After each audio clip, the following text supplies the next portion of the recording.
All right, so I might be live. We'll see. I guess maybe I'll run my intro and then get started on some leatherwork here.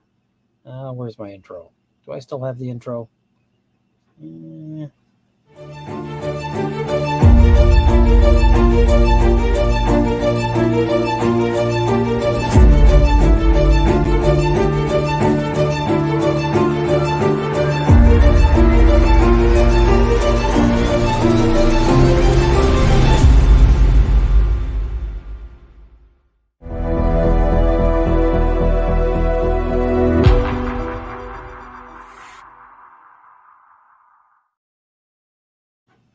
All right, so this is just a casual hangout kind of thing. I'm just trying to get some stuff done, basically.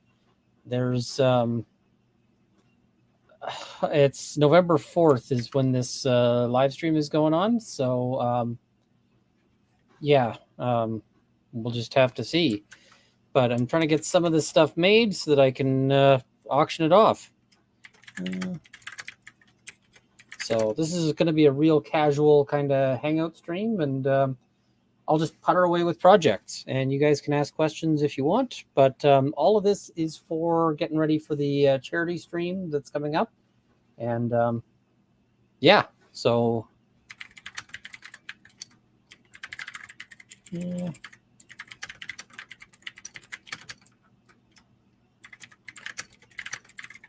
So there we go. Extra life prep. There we go. Oh, are people saying that it's quiet? Can you guys not hear me? Hopefully people can hear me. So this is what I'm working on right now. So I don't know if you can see that all that well. This is a Leatherwork journal. And basically it's when it's done, it's going to have a little sort of notebook in it. And so you'll be able to sort of open it up and take notes. That's kind of the idea. Oh, people saying that the viewers, yeah, this is my funsies channel. So I don't think there's going to be a whole lot of people here, but that's perfectly fine. I mean, this is really just, I want to get some stuff done, ideally. So what I'm going to do next is what we call antiquing. So I'm going to apply some of this stuff. This is pro-resist. And the purpose of that is basically we're going to seal the leather. And the sealing of it is so that essentially so that it doesn't take on any more paints or dyes or anything else. But then once that's on, we're going to apply a paste to it.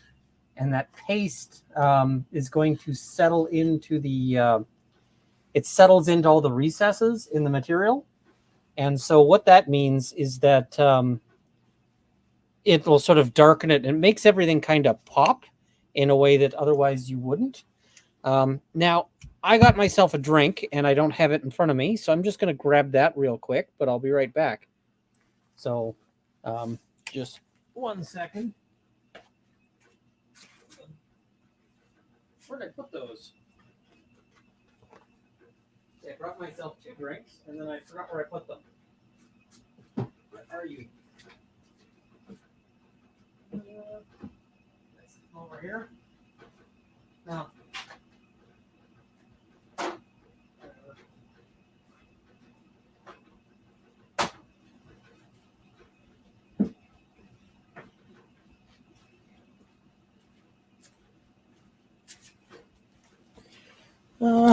Here we go. Actually, no, I found one of the things I brought. There we go. And I've got some music in my ears just because it helps keep me on task. Oh. So I got a few ideas for projects today, but I don't know how far we'll get. We'll just do what we do.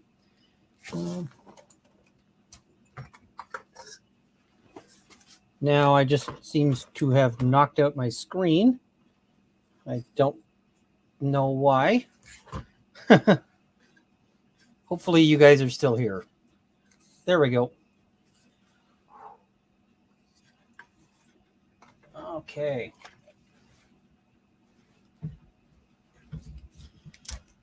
Somebody says, is this safe for my 2-year-old nephew to chew on? I would not recommend letting your nephew chew on leather goods. Really of any leather goods, because they're fairly chemical. That is too much pro resist, but it is what it is. Now I'm going to do the thing I never remember to do, which is I'm going to put on some gloves. If I can reach them. I never remember gloves. I always remember that was a good idea sometime after my hands are like bright red. So, glove. And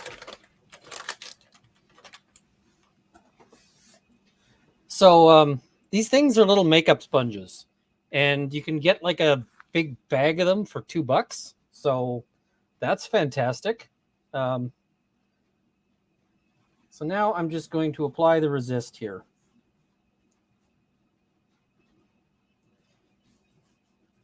We're just gonna give this a great big good coating, because we want this in all of the little nooks and crannies. Because if we don't get it in there, we're gonna see it. It's gonna cause problems for us. So we're gonna give this a good soak down.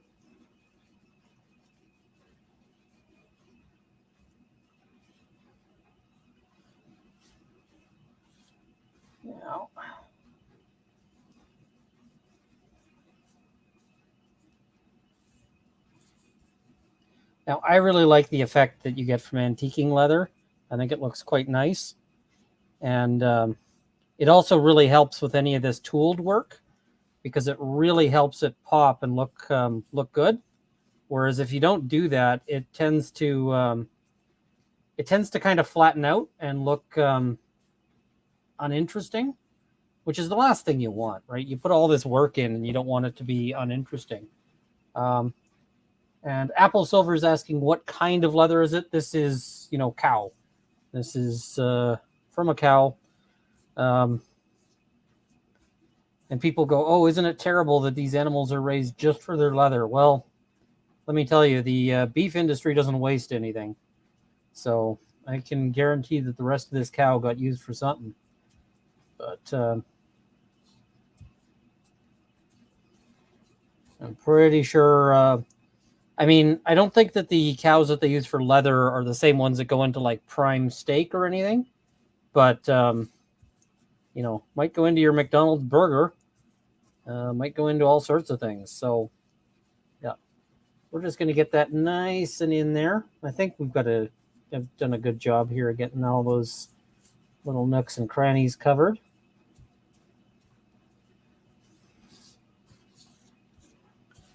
And this is important, because otherwise you end up with it sort of spreading out, and that's not what you want.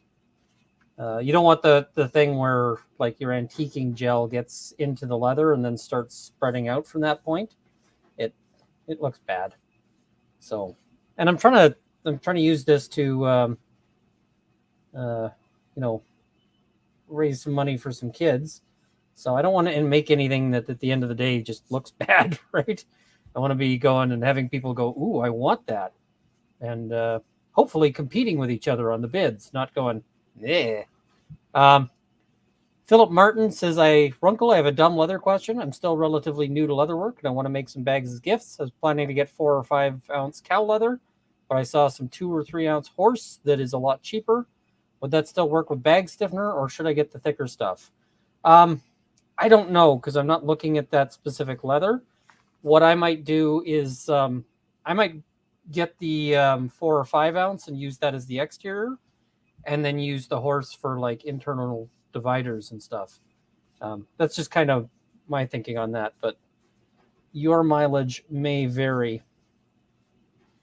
Sometimes the way to find out is by trying things and effing up some projects. And I know that sucks, but there really is no better way to find some of this stuff out than just trying it out and going, that didn't work. The one thing I will say is that a project that works out, you only get to learn from it once. A project, because you just did it and you get that learning experience from whatever you did, but then it's done. A project you screw up on, you can learn from several times, because you can take that leather and go back and be like, well, I'm going to use this scrap to, test some tooling. I'm going to use this scrap to test some, whatever else. So you can get all sorts of good use even out of projects you screw up. Nothing. I try not to let anything just be purely wasted, but there's always some waste. It just is the nature of life. Just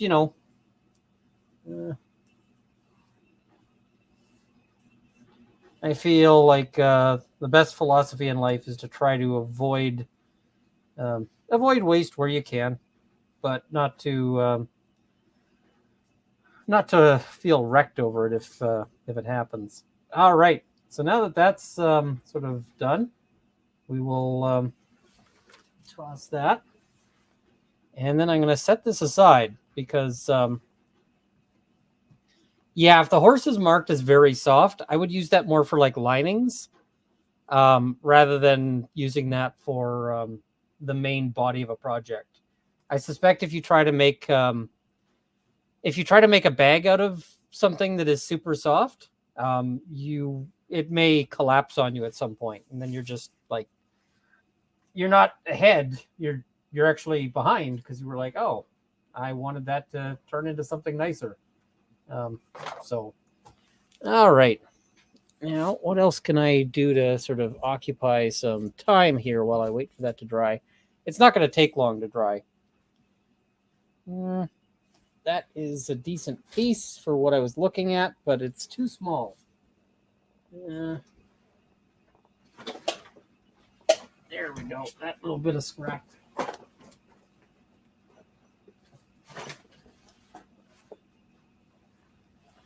So I got a piece of some pretty rough scrap here, and I'm going to try to make something out of it. So somebody says maybe post the Extra Life link at the top of chat. I've got the Extra Life link in the description, so you can check it out. Because this is Roll of Law, I have some Roll of Law suitable items. These were actually sent to me by a viewer. I'm afraid I can't remember who it was, but they are dice. This bag is not doing the best. But, so we got our dice set, right? And this is a pretty standard set of dice, right?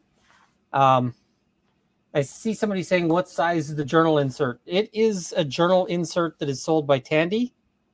I don't know what official size it is. You'd get your replacements from Tandy, I think would be the place to go.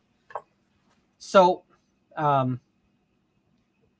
dice are pretty standardized, right? Unless you're buying something somewhere odd, or something sort of specific and kind of custom, your dice are all going to be kind of the same size. And so what I'm wanting to do here is just make something that is a little tube is my goal. Now, I've never made one of these before. I don't know if it's going to work out. That's kind of the fun of experimenting on some of this stuff. You just don't know if it's going to work out or if it's going to be a giant disaster. But we are going to experiment with this. And basically what I want to do is make a tube that is just the right size for dice to fit in. And then it can be like a little leather cylinder that you can dump your dice out of. And I think that's a cool idea. I like the idea in principle. It's just a matter of making it work in practice. That's going to be a challenge. So, but that's kind of the fun, right? Is we're just going to see if this works. So now I think I need it to be a little loose because I want it so that you can just kind of tip it up and the dice fall out. So I'm going to try to make it a little loose rather than like a tight fit on the dice, because otherwise it's not going to work. But I think that should function. I'm just trying to get an eyeball for, there we go. That might be too big. We're going to figure it out. That's just the, this is the nature of experimenting, right? Is we're just going to figure out what works. And if it doesn't work, then such is life. Now, the other thing I got to do before I put the dice away is line up all my dice and sort of see what they would look like if they kind of fit in. I don't want to cram them in too hard. Give them a little bit of breathing room. Then I'm going to make myself another little pen mark here on the back of the leather. All right, so now I think I'm done with the dice for a little bit. The other project is still drying, so the dice can just go away. Don't need them for the second. Off they go. Where is my... Now, this is the problem with having a messy space run by an attention deficit person. That's namely me, is that you're always looking, going, where did I put my things? Angle. So, now the first thing I'm noticing is that this edge is not flat. So we're going to flatten this up. Yeah, that's got some significant not flat in it. So, Canada, folks, if you saw the annoyance with the knife. So we're just going to trim that flat. So now we've got a nice flat surface here. And somebody says, what's my favorite memory modifier spell? There's not a lot of memory modifying spells in 5th edition. I think it's just modify memory. When do you cast it? Usually when you screwed up. Usually when you screwed up and you're like, I got to fix this. How do I fix it? Well, let's make them forget I ever screwed up. That's always a great way to do it. All right.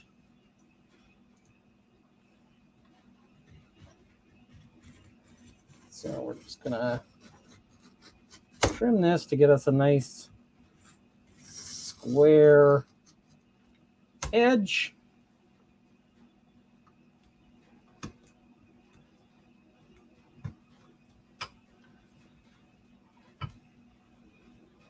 And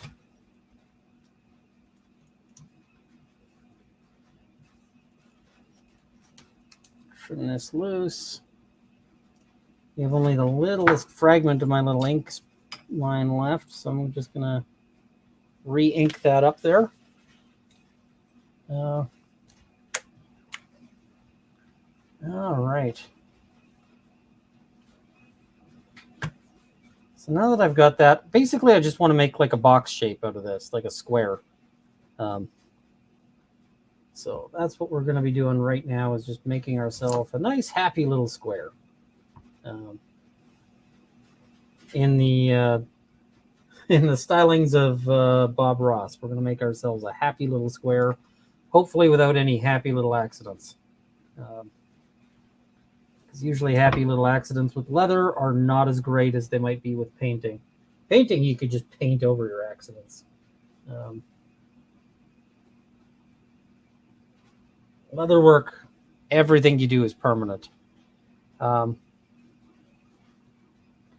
Somebody says, do you need to work leather away to the grain, or can you just go anywhere at it? It really depends on what you're doing. For this, it's not going to matter. We're just going to go where we go. And I'm going to do it this way. All right.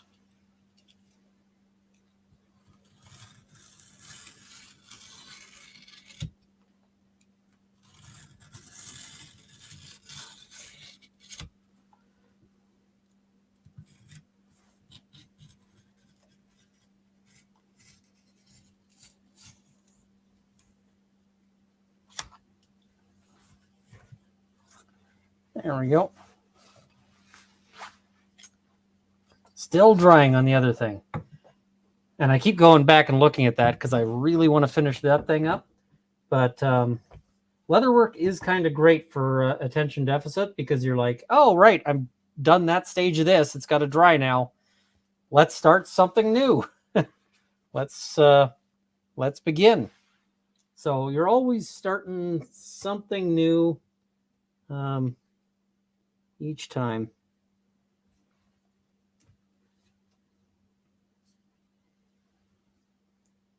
And I can't say I always finish everything I start, but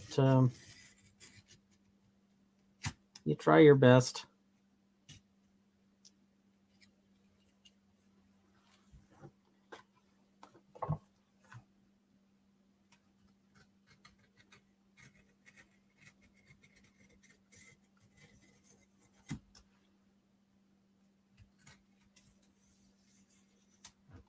Now, if you're wondering what I'm listening to, right now I've got Portishead's Glory Box in my ears. And if you're wondering, hey, how many times has Runkle listened to this? Well, I didn't have to look up the song. So a few times. So, all right. So what I want to do now is I want to stitch these end to end, and I want to do sort of a baseball stitch on it. So that's going to be a little bit of a project here. Now, this leather, this camera doesn't focus all that well, unfortunately. Let me see if I can fix that at all. Properties, configure video.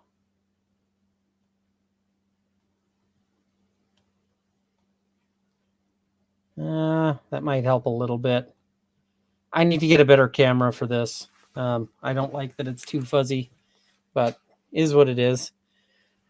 So what am I going to use for this? I am going to use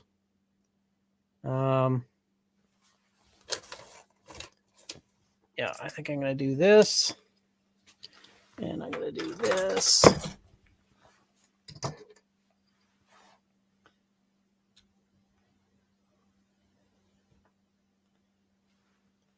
What else is on my playlist? A whole lot of stuff is on my playlist.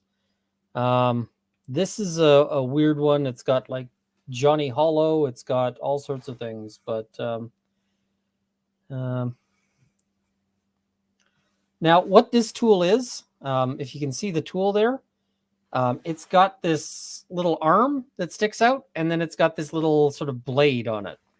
And the blade is basically, I'm just going to use that to groove a line. And the reason why I do that is that then I go over with this tool, and this is a little wheel with spikes.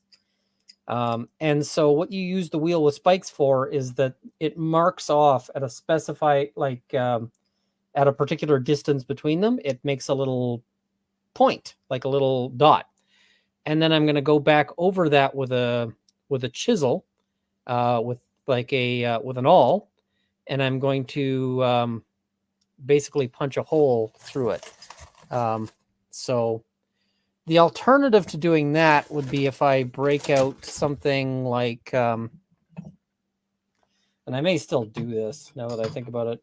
I could use a tool like this thing. And this thing, what its purpose is that it's got sort of fixed points. Now I'm debating. Maybe I will use the hammery thing. I'm gonna when I use the hammery thing, I'm gonna put on some background noise, because I can tell you, you in the audience do not need to hear me hammering. I feel like you will be happier if you don't. So yeah, we'll just start off with that. Still gonna do the edge grooving though. And I got to remember which direction I'm going.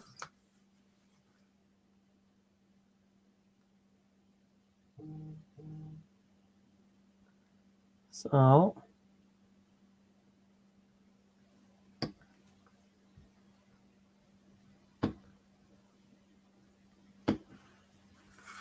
there we go.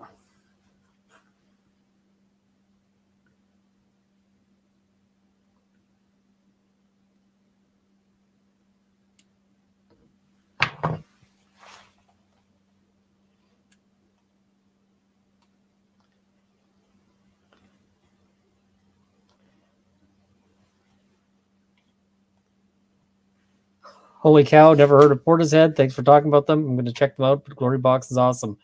She's got an amazing voice, like just unreal. So, yeah.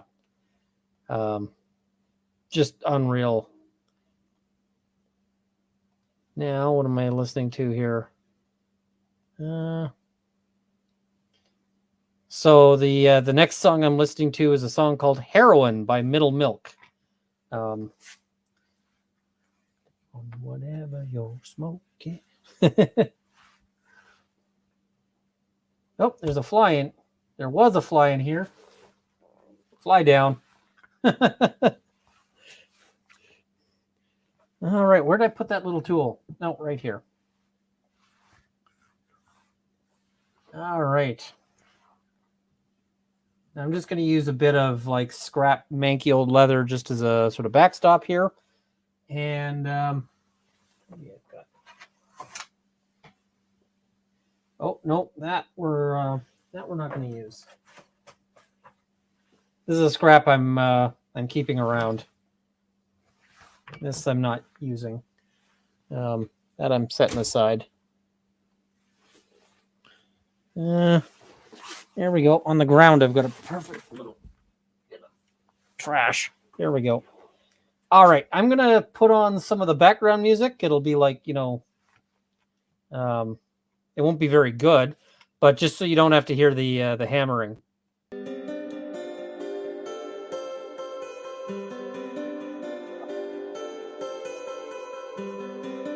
I own some, but I almost never wear them.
So, somebody was asking, what am I making? I am making, what this is ideally going to be is a little dice tube. So it's going to be like a little rolled up cylinder that you put dice inside. and then when you bring it to your game, you can just tilt them out and ready to play. Or theoretically, you could just tilt them out to roll them. So that's kind of the idea for this. So I'm hoping it's going to work out. I've never made one of these before, but really I'm just doing this as a stall project when while I work on the other thing there. Oh, and I see people coming in from Law and Lumber, and so that's good, because as Rob says, go make something, you'll feel better. That is, that's how that one goes. So yeah, all right, I'm gonna hit the mute again because I'm gonna do the other side, and as mentioned, it'll be noisy. So.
Somebody says, is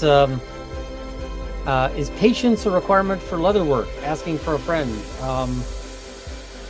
Little bit. Not a huge amount, but a little bit.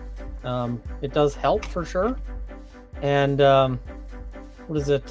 How are the charity giveaway items going to be awarded? Auctions, random gifts. Some of them are going to be auctions, and so it'll be an auction where you like the winner donates. So I'll just take bids, and then the winner will donate to the Extra Life fundraiser, and I'll get it to them in the mail. Now, some of the items that are put up for auction are being fulfilled by other people who aren't me, and that's something I've never done. I'm a little apprehensive, I will say, because I don't know how trustworthy these people are. So yeah. Oh, Ryanman YYC is saying, when can we get Rule of Law memberships? I got to figure out what I'm doing for memberships on all of that. So, and if you're wondering what I'm drinking right now, I am drinking a canned vodka mule. It is all right. It's not my favorite, but it's not bad. How do you feel about dice towers in your game? It's mixed. If you're low on space, they're not a great idea. I've had some people who had really obnoxious dice towers, but they can be fun too. They can also work really well with like for DM rolling, where the DM dumps the dice in the dice tower, and the dice tower is, facing the players. That can be a lot of fun too. So it really depends. Do what works in your game. I've thought about trying to make like a leather dice tower. That would be a project. So, and here from Rob Stream. Hey Ian. Hey Pat. Good to have you here. All right, throwing it back on mute again so I can do some hammering. Hammer time.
All right. So now we've got like holes down both sides here. This little corner is a little. Just gonna come up this corner. People have been asking what kind of songs I'm listening to. Right now, I'm listening to "Gasoline" by Halsey. Somebody says, "Ian, is that a piece of marble you're working atop?" So I've got a cutting board right now, and the cutting board is used for anything where you're doing stuff with like blades or anything like that. Below that, it is in fact, it's not marble, it's granite. You can buy like a marble slab or a granite slab or something, and they charge a fair bit for those. This one I got from a countertop place. They throw them out in the back, and I just dug it out of their dumpster. So that gets me a nice hard surface. And the reason why you want that is that so like I'll just give you an illustration. So let's say I've got this tool, right, and I'm trying to do some stamping. So if I've got this wet, I want to get a nice clean impression when I hit it with the hammer, right? And so I want that to be as unyielding as possible. So I want that to be, that's why you use the granite or the marble or whatever else that you're working on. It really helps you get better clean impressions when you're doing tooling work. No, the background music you guys were listening to was just StreamYard background music. So,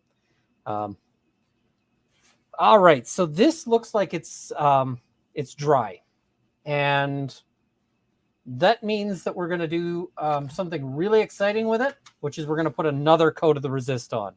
I know that's what everybody has been waiting for, is like the second coat, but you got to make sure you get all these things done right, because otherwise not good. So the second coat just means that if you missed a spot, hopefully the second coat catches it.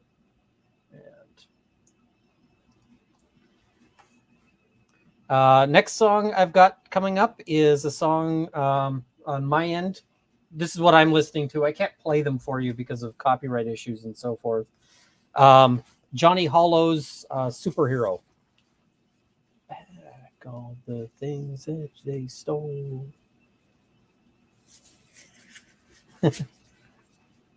I'll spare you my singing because I'm not Kurt. I don't have a good singing voice. But I love singing along. If it was just me, if I didn't have you guys here, I would be singing along with this song at like full volume, and weirding out the homeless people that sometimes walk down my alley.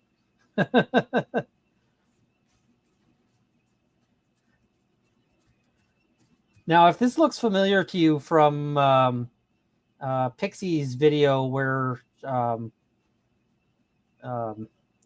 was making the play button, this is exactly the same process. There's a lot of sort of techniques and so forth that in Leatherwork, you'll just keep doing them again and again and again. And then maybe one day I'll be good at them.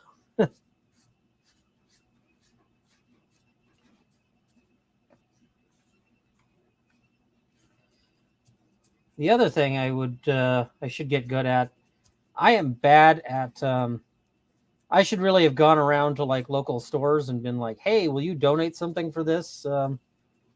But I'm bad at that. So maybe next year I'll try to get a bunch of sponsors and just be like, hey, let's, I got a channel with like 100,000 people. You want me to give away something of yours on, 200,000 people. I keep losing track of that. And just say, hey, I'll give away something of yours on this, and people will hear your name and see your stuff. There's a bunch of places, but I suck at asking people for things. I don't understand. Like, there's a lot of influencers out there. No, I threw away my sponge and I'm not done with it. Well, I guess I am now. It's in the trash. But there's a bunch of influencers who like always go around asking people for stuff, and and really annoy a lot of small businesses and so forth. But at the same time, if you don't ask, then nothing ever happens. So all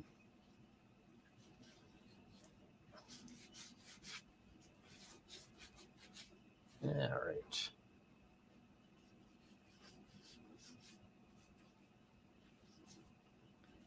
And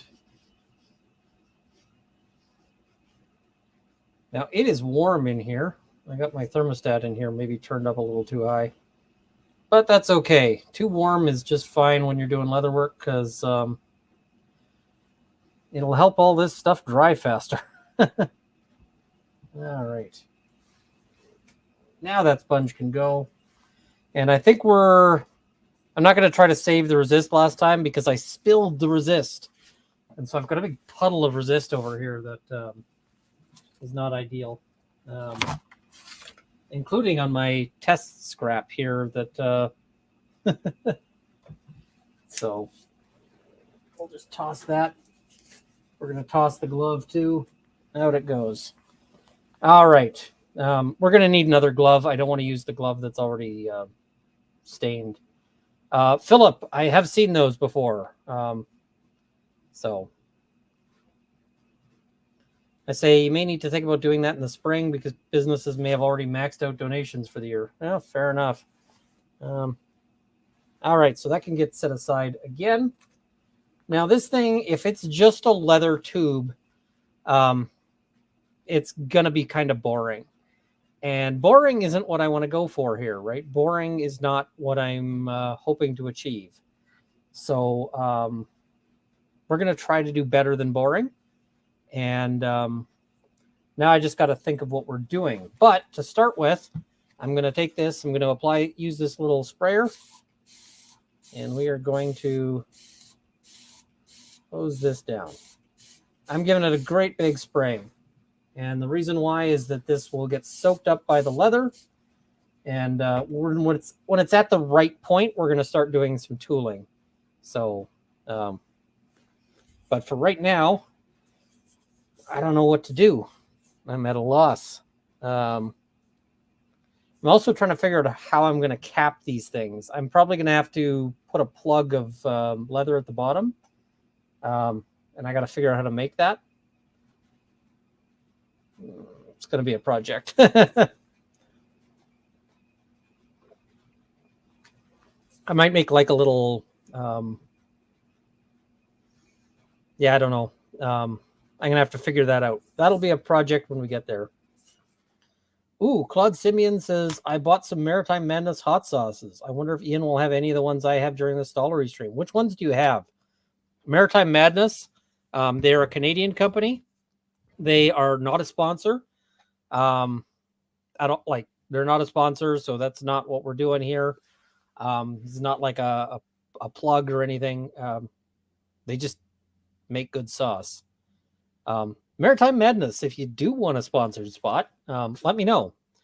We can probably arrange something for like sauces. Did I hear about the new spiciest pepper? I did. I really want to try one.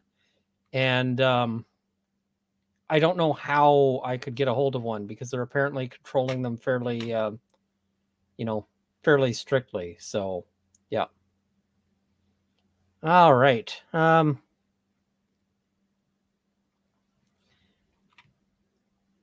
I'm just seeing some organization there's people who are going to be at the mall, and I am not going to be at the mall. I want sort of my comfortable setup here. I might do some leather work during the during the stream. And if I'm doing leather work during the stream, I am not going to I'm not going to want to do that in like a big public place where there's a bunch of other people trying to stream.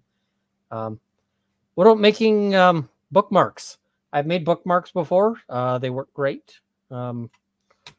It just depends on what you want out of a bookmark. Because, I mean, if you want to do a really simple bookmark, they're stupid easy because they're just like a shape you cut out.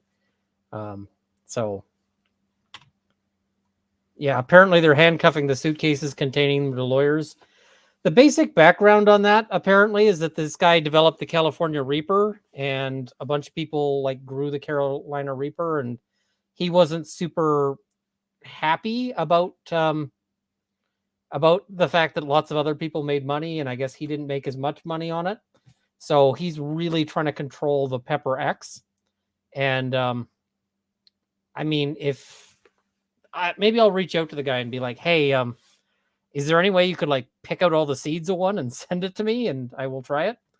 I have Wicked Buffalo, Fire Candy, Lime Cilantro, Mustard Pickle, Ghost Pepper. None of them killed me, but I used small amounts. I think of those ones, I have the Fire Candy and Mustard Pickle. Both of them are really good. So, yeah, apparently they're just going to keep control over the Pepper X. And that's kind of disappointing. It just is what it is. I would love to try one of those peppers.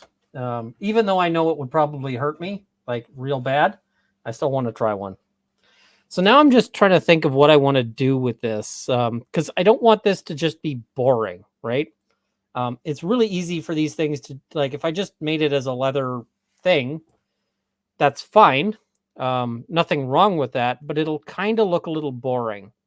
And so I want to texture up the surface, but I don't want to make this into a giant project either, because it would be really easy for me to make this into something onerous, I guess is the word. So what are we going to do with this? Well, I think we're going to start by applying my my mark to it. We're going to do that right at the beginning here. And where did I put the hammer? There we go. Caution, might be loud.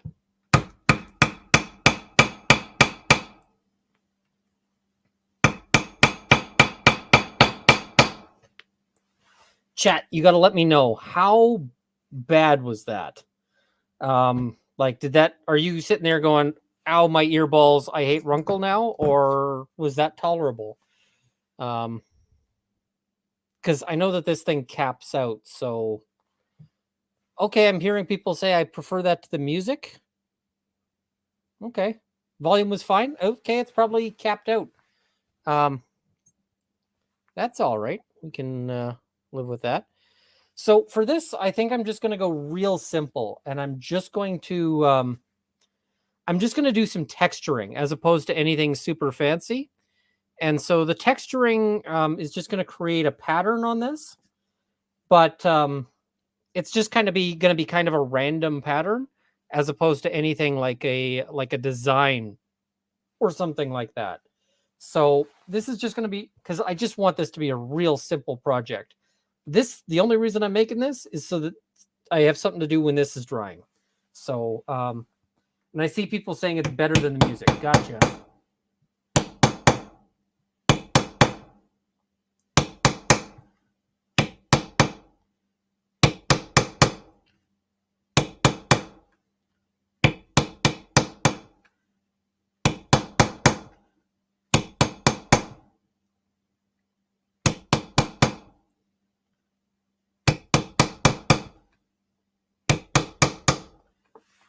All right, now chat, I'm going to show you what this looks like.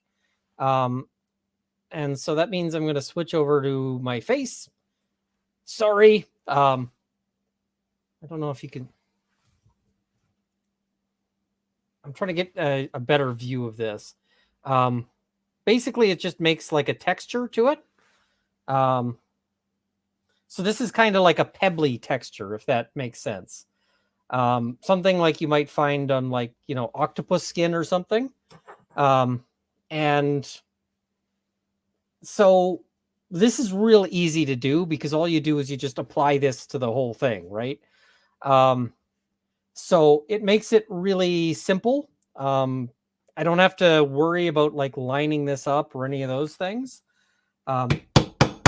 but it also, the final project is going to be more visually interesting than if I just left it as like random leather.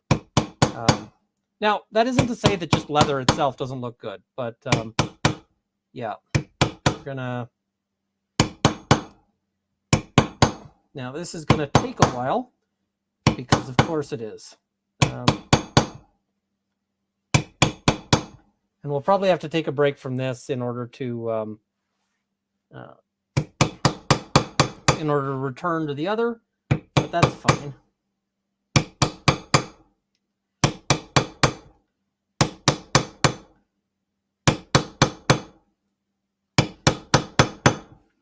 Now, there's other tools I could use that do like a geometric pattern, and the geometric pattern would not be ideal. Somebody's saying, you doing no shave November? I'm just lazy. I need to shave, but I haven't yet. Is that a book press behind you? I do have a book press somewhere. It's not set up right now, but that thing that you're seeing is that's a leather clicker. So what that is designed for is for making leather patterns. And yeah, we're not doing Movember. That is not going to be a thing. Mrs. Runkle would not approve.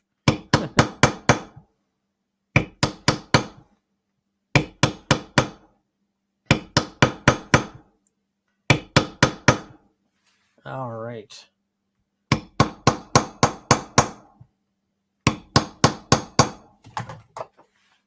Now I'm going to switch this over here.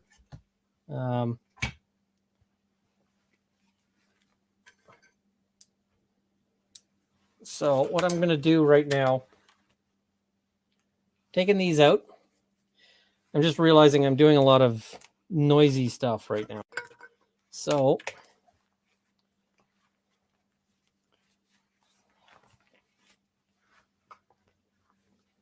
we are doing this instead.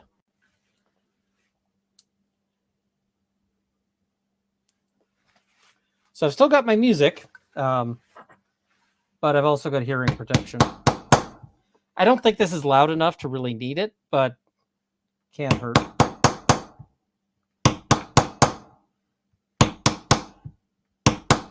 Always better to be safer than not.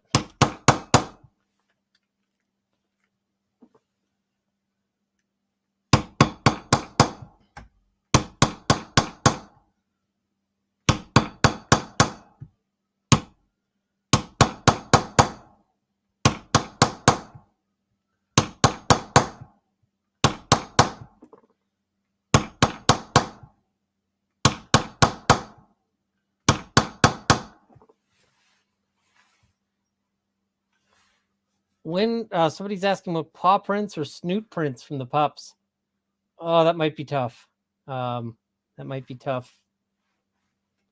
So, Otter's pretty cooperative.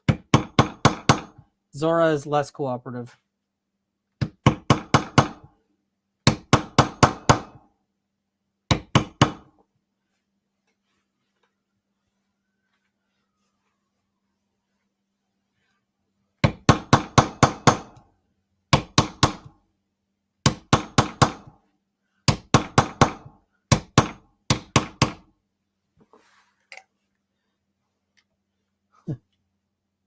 So the current song is Rivolta Silenciosa by Human Wine.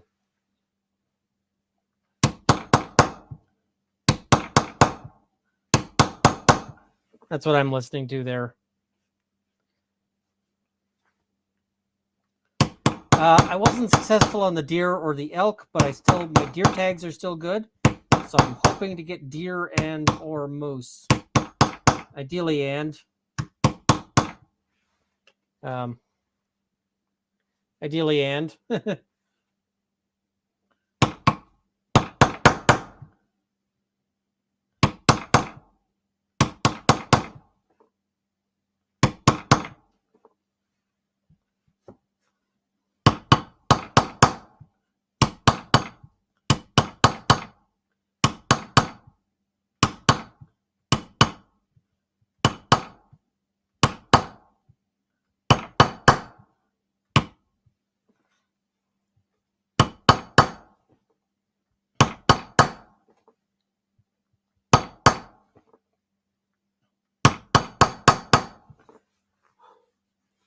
So every time I use this, I turn it a little bit. And so that way it doesn't create the pattern that sort of seems repetitive. Somebody says, what am I making? I am trying to make a little dice container. I've never made one before. It's just an idea that popped into my head just as I was sitting here with you guys. So I don't know if this is going to work. So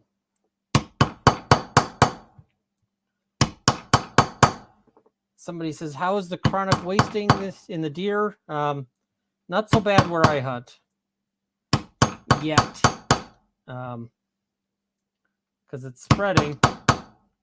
The last thing you want to do is mess with prion diseases.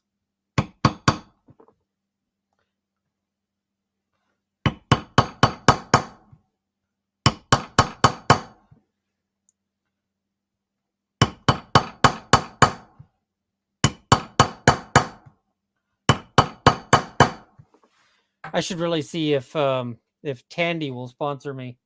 I'd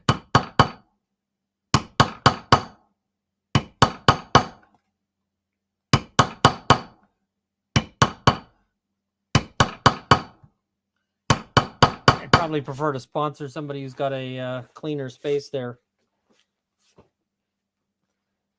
Yes, I will put a stitched on bottom on it. That is the plan.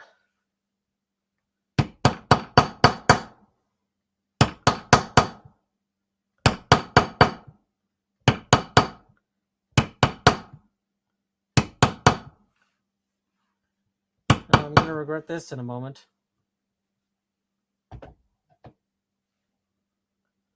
Yep, I definitely will regret that in a bit.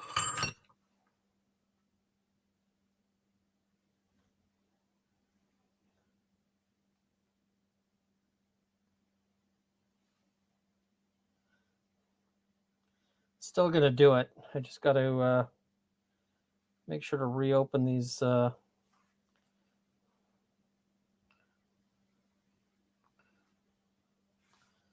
Reopen these holes.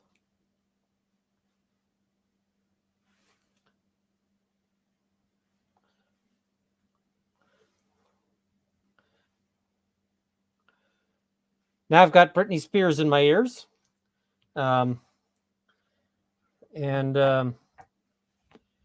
It's a song whose title I probably can't repeat because we're not 2 hours in.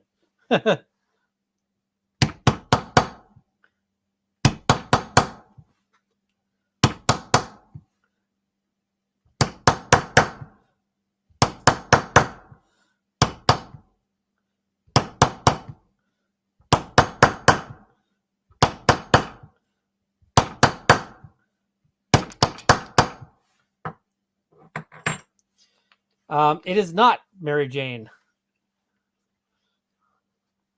Good guess.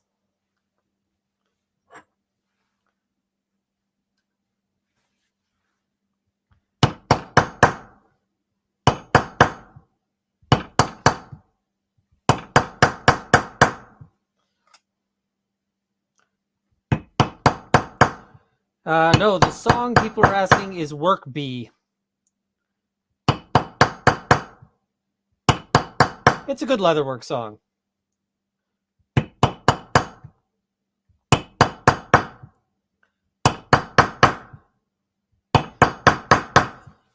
I don't have my full playlist from my wedding, but there was some Britney Spears on it, on the dance things. Toxic was on there.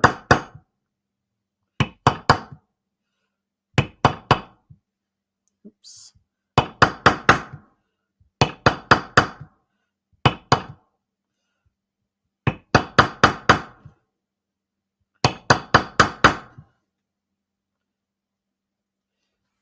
Somebody says, didn't I have a piece of authentic stingray leather?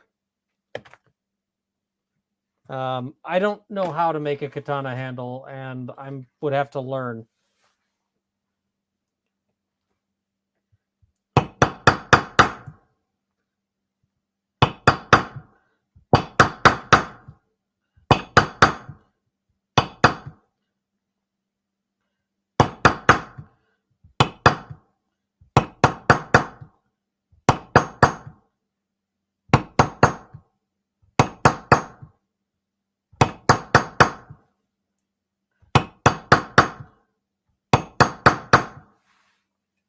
All right, I'm going to set this aside for a moment. Another spritz.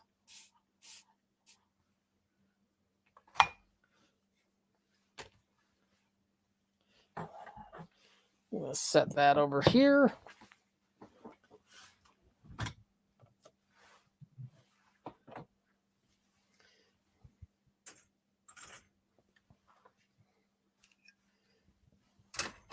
Put a couple of tools away out of like 40. Two are, you know what? Maybe we'll hang a few of them up. There we go. I've got pegboard over here, but it's hard to remember to use it. So, all right. What types of leather do I work with? Almost entirely cow leather. I say almost entirely. Sometimes some pig ends up in there. Oh, this is not dry. I thought this was dry. It's not. Sometimes some pig. I've got some stingray leather I want to do something with. I mean, whatever I get a hold of, I guess I'd be willing to use. But yeah, I need to figure out a way to get this focused better.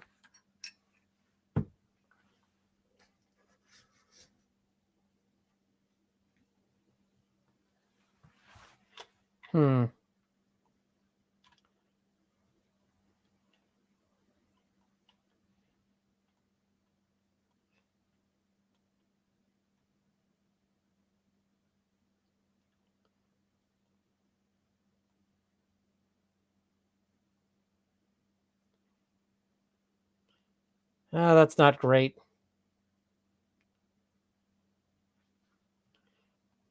Guys, if you know of a camera that is good for this kind of like close-in leather work, I need to figure that out. Maybe I'm just going to take a quick second. Camera for close-up webcam.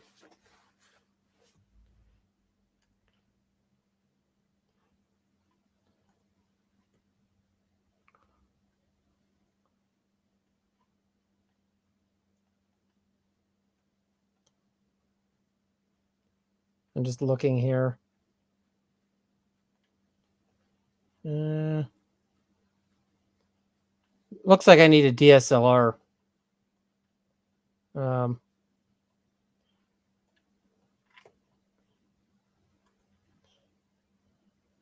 guess that'll be the next goal on that.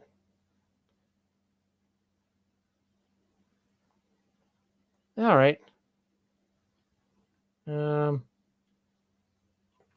That'll be a project for later, but the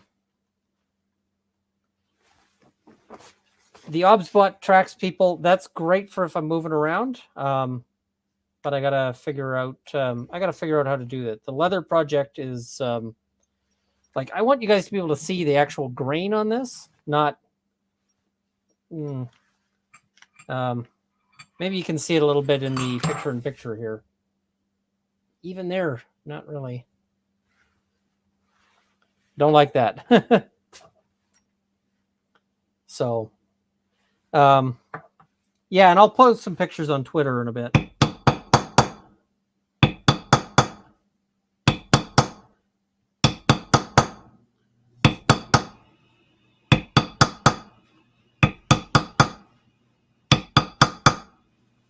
I just need to figure out camera stuff.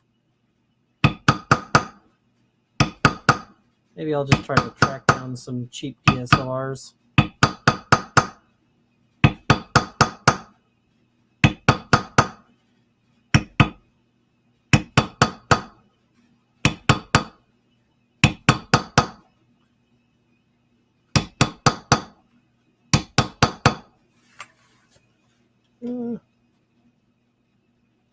And I also want to skip this song.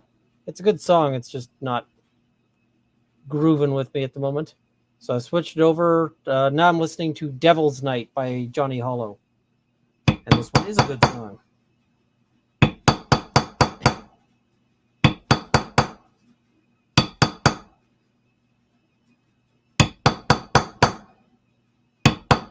Feeling this one a little more.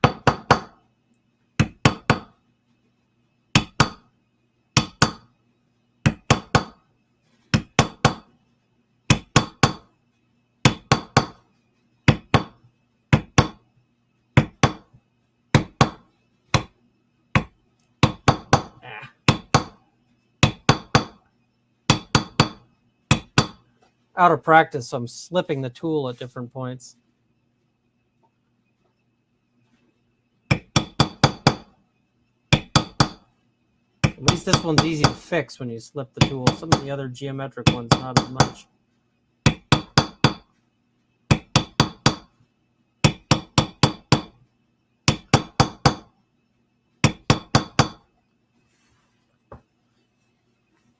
Still drying.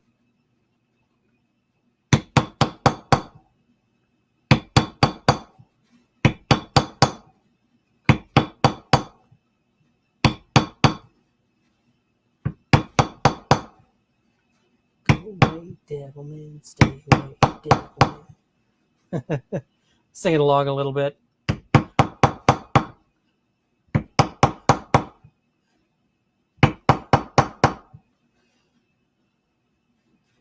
Oh, somebody's saying amazing to see your cave so organized. Are you kidding me?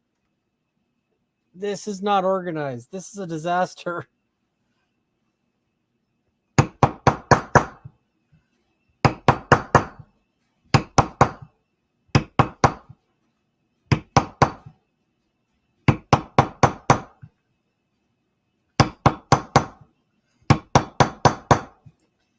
And if we're lucky, this thing might be up for auction too.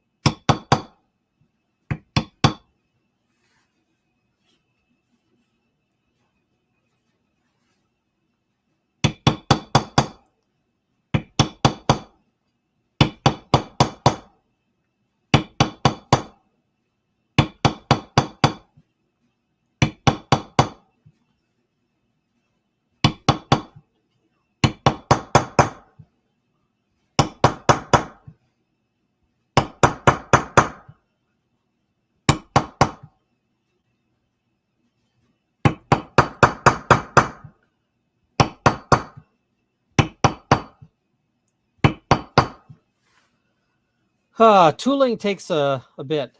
Gotta head to work. Runkle, can I get a funny story before I depart? Oh, now I'm just trying to think of what funny has happened recently. All right, so I'm going to take a nap, and Zora decides that she wants to come up and snuggle. Zora is so she comes bounding down the stairs. My bedroom's in the basement, and she jumps up into the bed and like just rolls up into like snuggle posture. She just sort of rolls and curls up next to me. But then Zora decides that she wants a little more attention than just that. She wants a little more attention than just snuggling. So she goes and she rolls up and she sort of rubs her head up against my head. And I'm like, okay, that's annoying because I'm trying to sleep, but it's also super cute. So it's like, all right, I'll put up with this. And, so I sort of scritch under her chin there. And she's like, oh, yes. And then I'm like, okay, but now I need to sleep. Like, I'm trying to take a nap here. And so Zora decides then that she wants to climb up on top of me and like stand on me. And I'm like, this is not as good, pup. Like this is starting to be like, that's my back you're standing on. But I'm like, fine, we'll put up with this. And then she's like, still not getting enough attention. So she starts to bounce, like she's jumping. And I'm like, are you kidding me, dog? She's like, bounce, bounce, bounce on my back. And I'm like, are you kidding me? So eventually I'm just like, you can't be doing this, dog. So I tilt and roll her over into the bed. So she falls off onto the bed. And she's like, and then I roll back over, and Zora's like, this is the best thing ever. So she gets right up on my back again, and she's like, do the thing, do the thing. And she wants me to just keep tilting her off. And I'm like, come on, Zora. So it was cute, but I'm like, I'm trying to nap here. So yeah, I inadvertently created like a funhouse ride when I was trying to be like, no, you gotta get off. So she hasn't done it again, thankfully, because otherwise that might be starting to be a problem. But it was kind of cute and kind of funny. So yeah, she's somebody says mine does that, but she's only 17 pounds. I think Zora is like 40, 50. She's a much bigger dog than that. So yeah. All right, so this texturing, we're starting to get close to where we might see the end of it. Guys, I'm gonna put up a poll, and I think I could do it just as a question where you guys can write in your own thing. So give me a second here. Oh, can I not do polls here?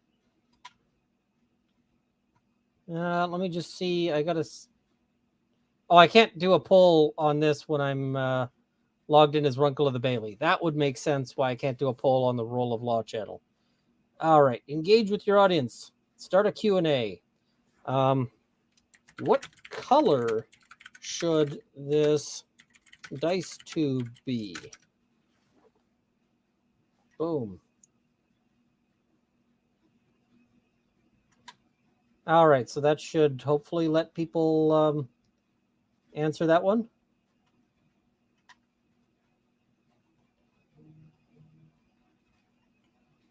Oh. So, see, my cat likes to try to take my CPAP mask off while I'm fighting or while I'm sleeping. That's not good. So, see, blue, turquoise, purple, purple. Now, of course, that'll be limited by what kind of die I have, but we'll have to sort of get that going.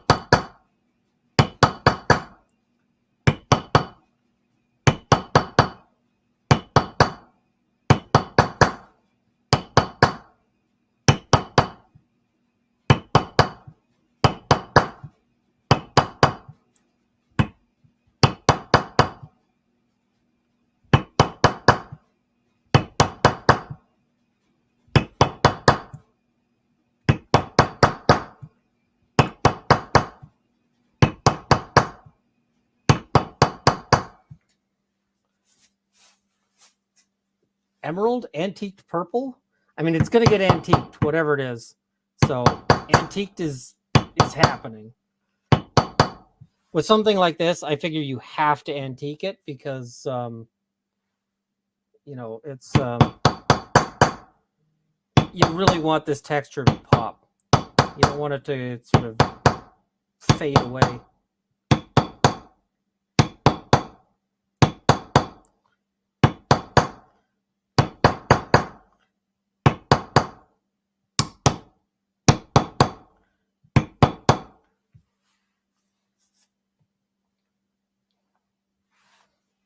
So my 24-year-old insane D&D son asked, what's a dice tube? It'll just be a thing to put dice in that is tube-shaped. So I've never made one before. We'll see. What about a copper color? I could do that. I do have like that'll be tough. Might be doable. I do have metallic paints. I just have to hand paint that. So that's a little tougher to do and keep the texture. Really, I'd prefer something where I can just dye it. A dice tube is meant to sort of store it for carrying is kind of the idea. Although you could use it to roll from. So you could use it like a dice cup if you wanted, but the idea is to have something where you can carry them around.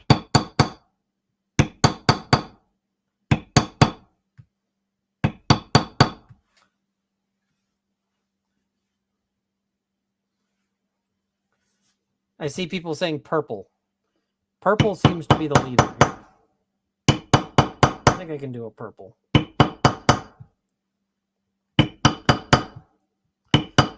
That'll give me an excuse to bust out the airbrush.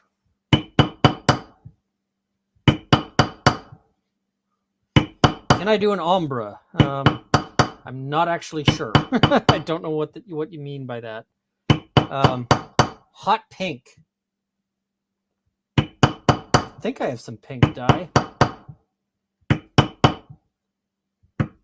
Hot pink will probably narrow the pool of who's interested in it quite dramatically.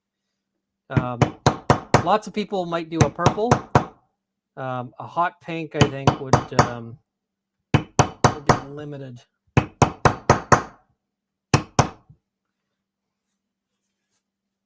Oh, ombre is fading one color into another. I could. That's not hard to do with an airbrush.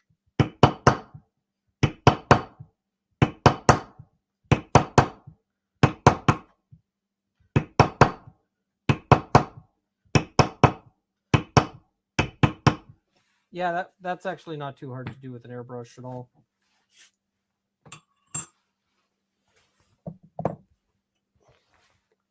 So I'm seeing some people requesting judicial chair pink.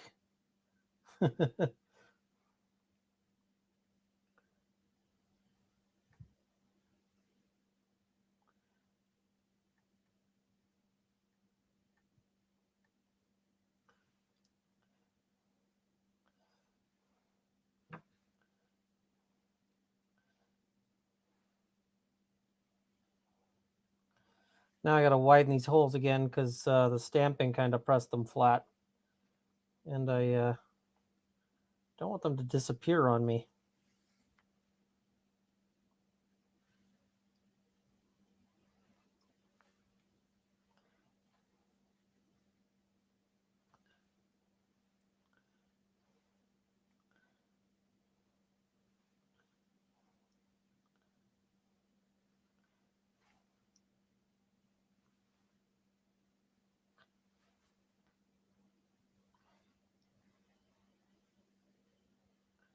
Now I'm listening to Johnny Hollow's a little bit closer.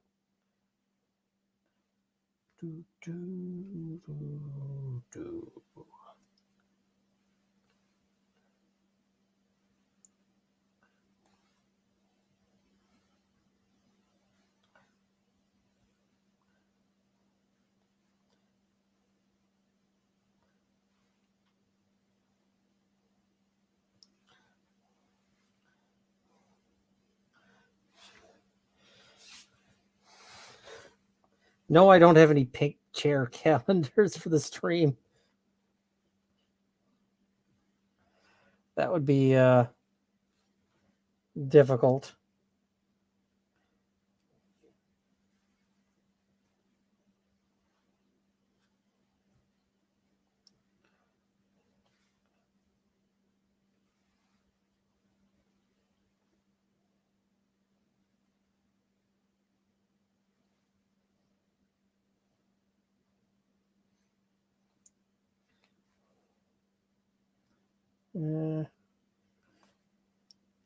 This is just kind of fidgety stuff that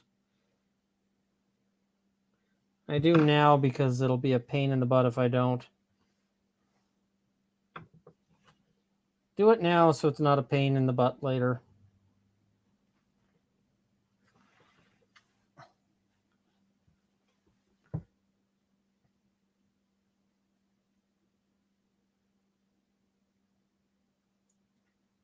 I'm just wiggling my awl through the existing holes because stamping them kind of pressed them flat.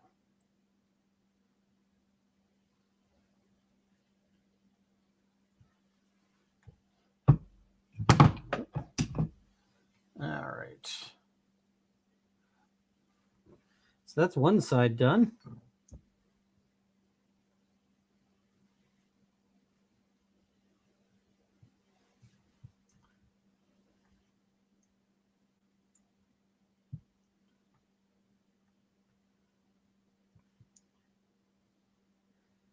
See, what the heck, pink chair? I don't own a pink chair. Mary Jane, I don't think I've ever had Role of Law memberships. It's something maybe I should get set up.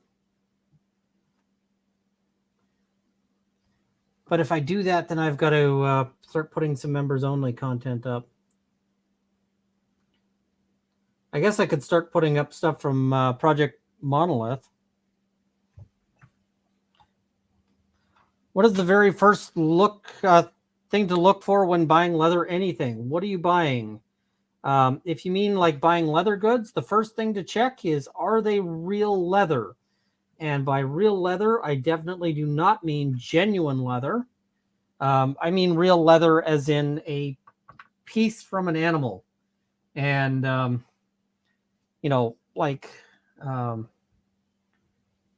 because the plastic crap that you get that is sold as genuine leather is going to last you about, I don't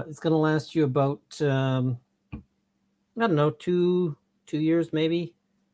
Let's say 1 to 5. So, yeah. People are saying project what? I guess I can sort of tell you what I'm tinkering with. This will be a, you heard it here first, and I have no promise on, I have no promise on when it gets finished or even if it gets finished. What is it? What I'm working on is a role-playing game system, which would also be with a role-playing game setting. And so it is basically intended to address some of the things that people complain about with 5th edition. So I guess the 2 main things that got me spurred on making it was I wanted 2 ideas, and they were kind of competing ideas. They sound contradictory. The first idea that goes into a design principle for the game is everyone should be magic. And what I mean by that is that everybody has some capacity to do magical stuff. We're at 125. However, the flip side of it is that no one is a wizard. And what I mean by that is that if you play like D&D, one of the things you rapidly notice is the problem of like linear wizard or linear fighter quadratic wizard. And so what that means is that magic just gets so good that it overpowers all of the other options by the higher levels, right? And so your fighter is really, by the end, the guy who carries your stuff. And so the idea for this is kind of like, when you watch like the old Conan stuff and that kind of thing, where there are wizards, but they're the enemy. And they're kind of dangerous and so forth. So really the idea that I'm going with for this is that so you never really have a wizard character because magic doesn't work, or it's dangerous to use in sort of that fast, quick fashion. But you can have like lengthy ritual magic. And my idea really is that I want everyone in the party participating in that. Like if they're deciding, hey, this is something we want to do as a ritual thing, this is a time to break that out. And I mean, that'll be something that everyone works together on. And so it's really kind of that feel of, so there's a whole bunch of setting details I've been hammering down. The mechanics, I need to sit down and play with some dice, literally play with some dice for a bit, because I'm thinking I want to base it on 6d6. So 6 six-sided dice for just about everything. You'd roll 6 six-sided dice. That might be too many dice is the problem. So I got to figure that out. I got to figure out if that's a pain in the butt to actually do. But if it's not, then the game will be based on 6 six-sided dice, and you'll just roll that for most things.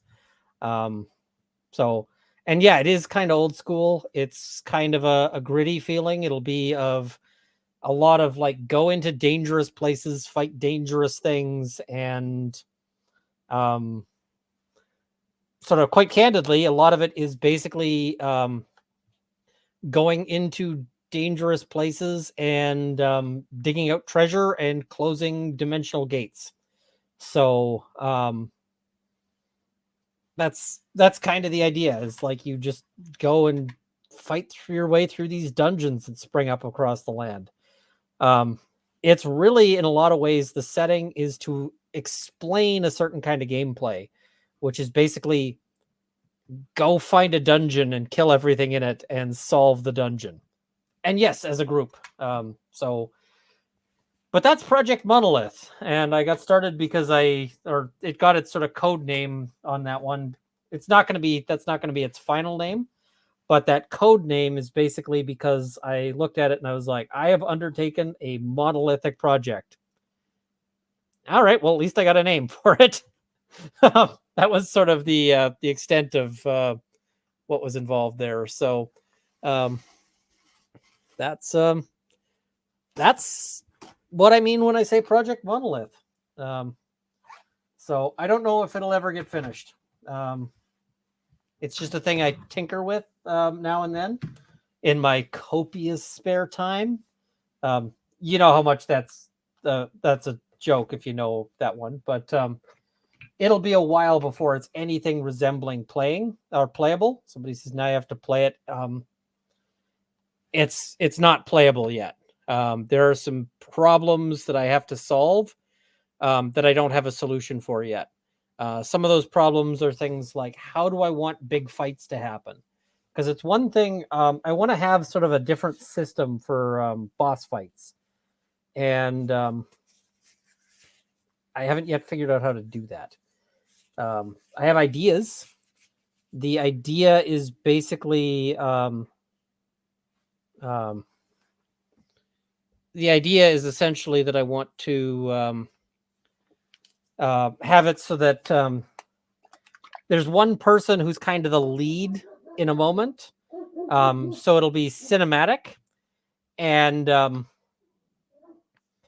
but everyone else has to sort of roll to help out, and those helping roles will be big, will be significant, right? Those helping actions will matter a lot.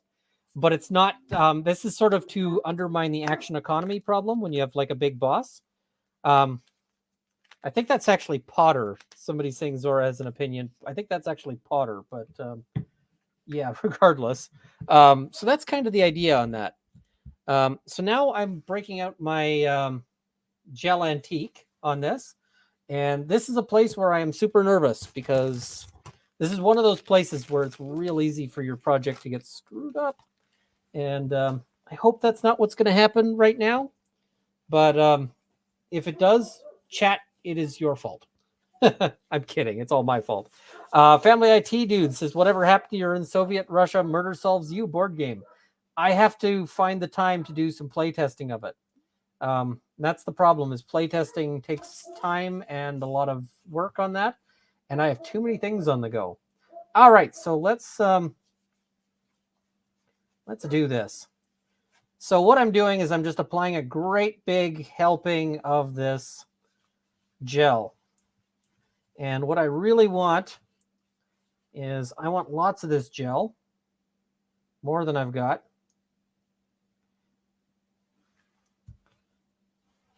And I want to get it in all these.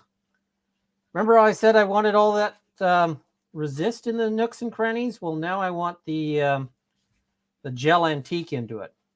We're just gonna use this in copious amounts. We're just gonna slurp it right in there. Slurp being an excellent verb. If you're ever short on verbs, slurp. I recommend slurp. You heard it here first, folks. All right, so now that I've got this kind of layered on, And again, kind of smeared in on all the nooks and crannies and bits and bobs and so forth.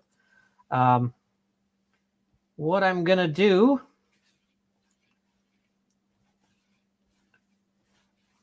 is I'm going to set this aside, this big dirty one, and I'm going to pull out a clean one. And whoop, I don't want that on my shirt.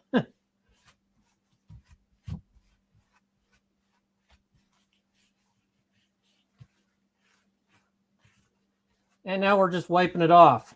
And you might be saying, why did you put all that goo on just to wipe it off? Well, because we're not wiping all of it off.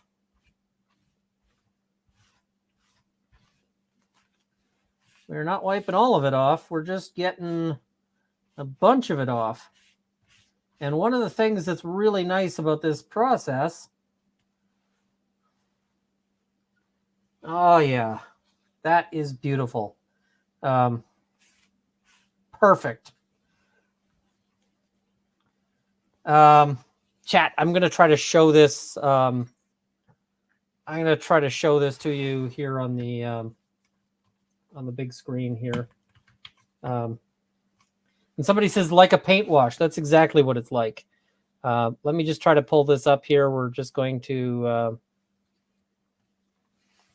All right. Can I get it? It's a little glossy. Crap. It's not showing up well. All right. I'm going to take a picture of it and post it to Twitter, and I'm going to send you guys the link. And I'm going to keep my gloves on.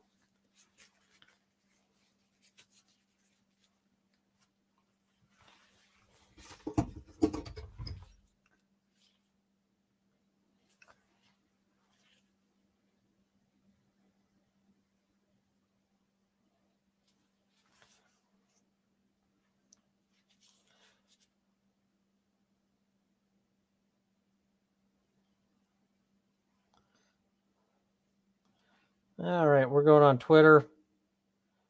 We're doing a video or a photo post.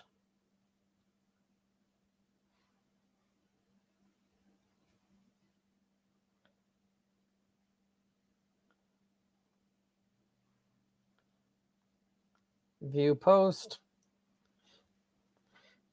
Oh, wait, now I got to send it through.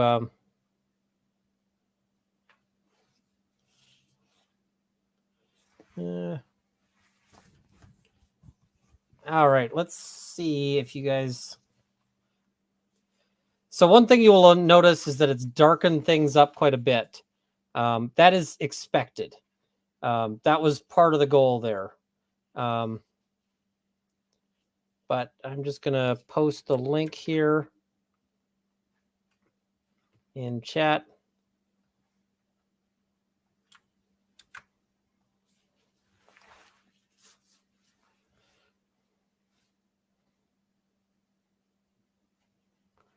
So there's the link so you guys can check it out. And what this does is it darkens the material. It adds a little bit of texture to it. And in the process, it also, the antique settles in the grooves. And so it really makes it like all of that texture pop in a way that it wouldn't otherwise. So that is really the goal. And I am pleased as punch with that. Now we're going to do this side. And this side, the inside is going to be pretty boring because I'm not putting any tooling or anything fancy in here because it's going to be covered by book, like by the inside of the notebook. But I do still want it to be kind of the same color. So, all right, we're going to slurp some more of this goo in.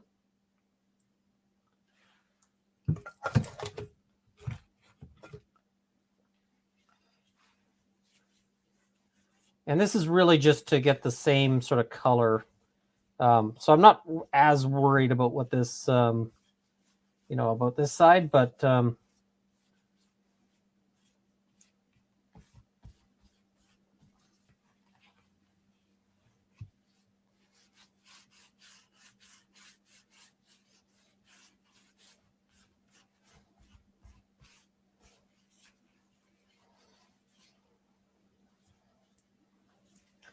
And now we just give it a little wipe.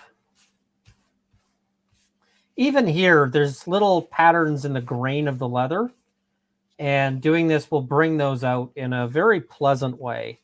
I'm also a big fan of using leather that is kind of imperfect. I think one of the best wallets I've ever made, or the best pieces I've ever made, was very simple. It was just a bit of really interesting character leather. And that I sent off to one of my first followers and somebody who has been an absolute rock, who unfortunately is quite ill, and it's going to be sad in the near future. But it is what it is. So, all right, now just get rid of those gloves. I just want those gloves gone. And the reason why I want them gone is because they're covered in staining goo. So into the trash. Boom.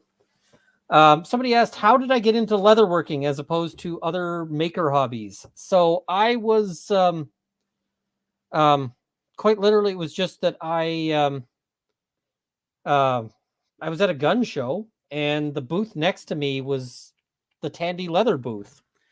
And so I looked over and was like, wow, I guess I could do that.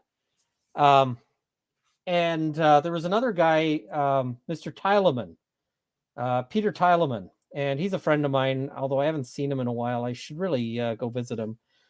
Peter Tyleman does fantastic leather work. I own a sling he made, and it is like the least of his creations, but it's still perfect. Peter Tyleman does amazing stuff, like for cowboy action shooting and stuff. And I went and saw his display, and I was like, well, crap, that's impressive.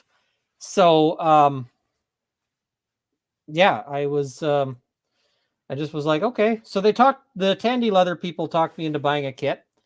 And then once I bought the kit, I was like, might as well do it, right? Might as well try it.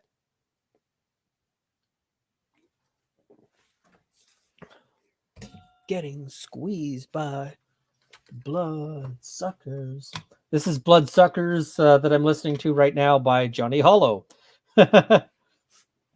If you're wondering, do I listen to a lot of Johnny Hollow? The answer is yes. So you might be wondering, what is the next step? The next step is that resist that I applied. We're going to apply it again. And the reason why I'm applying the resist again is that right now it looks fantastic. It looks great. I really like how it looks, but it's vulnerable. And what I mean by that is that if I were to take this and then like held it out in the rain would wreck this finish right now. And I don't want that. Or even just like a little spilled water, right? If I spilled my Coke on it, it would wreck it. And I don't want that. I want it to have a little bit of resilience, right? A little bit of protection. And so the resist will do that. But before I get there, I'm going to find my sandpaper. And I think I've got to actually get up and I don't think I have a scrap of sandpaper here. So I'm going to get up and find a piece of sandpaper, and I'm going to start work on the edges now, because I want the edges to look nice too, right? So be right back.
All right, so now I've got the sandpaper, and I'm just sanding it down lightly at the edges. Basically, I just want to smooth those out. Edges are one of these places. Everybody hates doing edges. They just suck. But you want to do them well, because a good edge just shows that you cared about your project. And people notice. You'll notice if the edge isn't nice on something. Or I'll notice.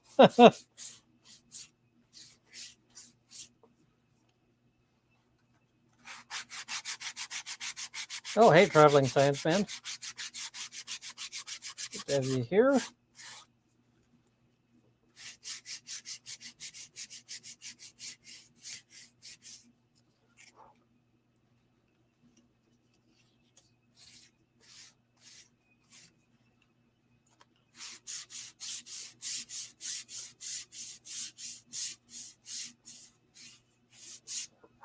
Now we're not quite ready to finish the edges, because the other thing we got to do here, and this is just like 180 grit that I use.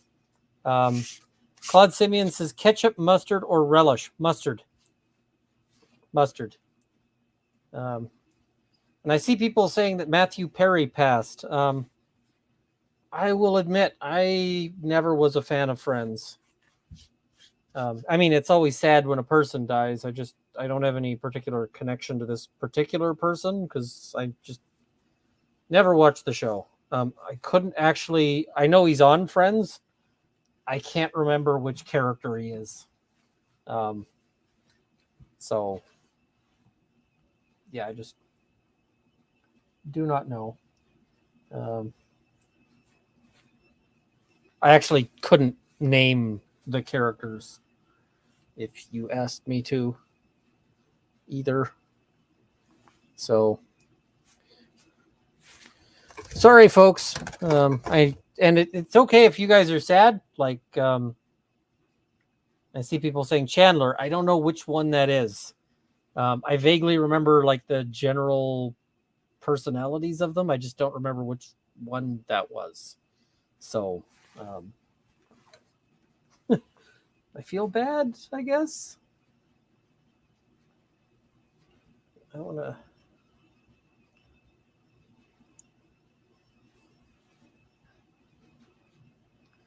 Somebody says, if I ever used a paper bag to sand finish an edge.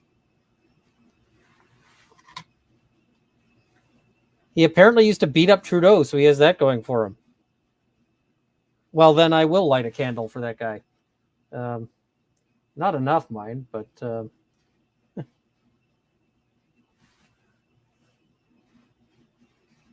All right. So now I'm doing the same thing with the edge here, where I'm just using the groover here.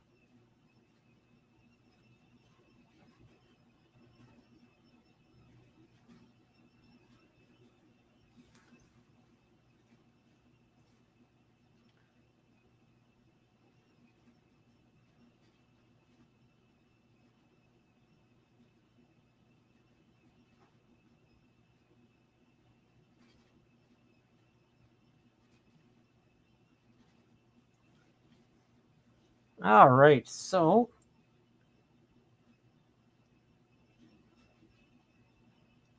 I'm leaving the corners till last because they're kind of finicky.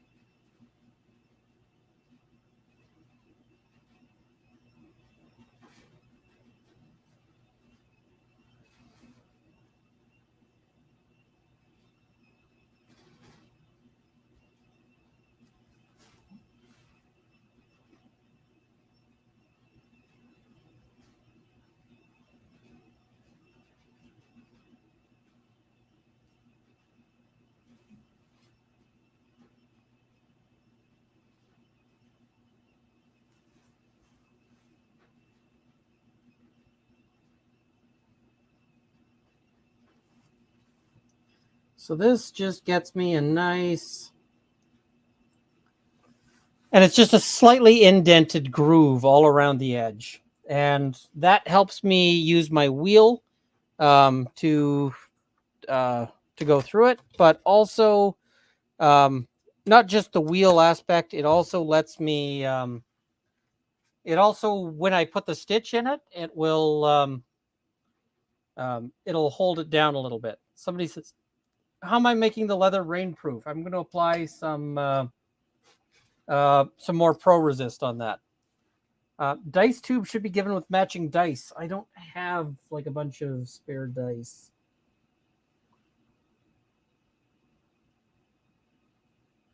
So now I'm just running this little wheel along through my little groove there.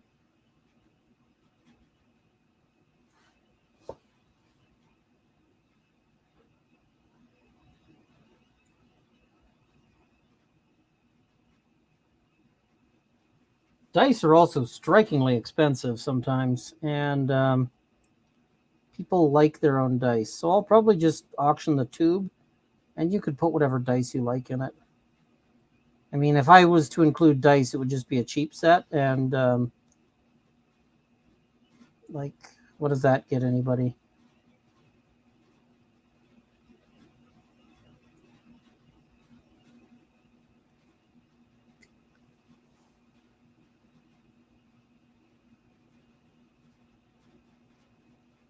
Nobody needs my cheap set of dice that I add in.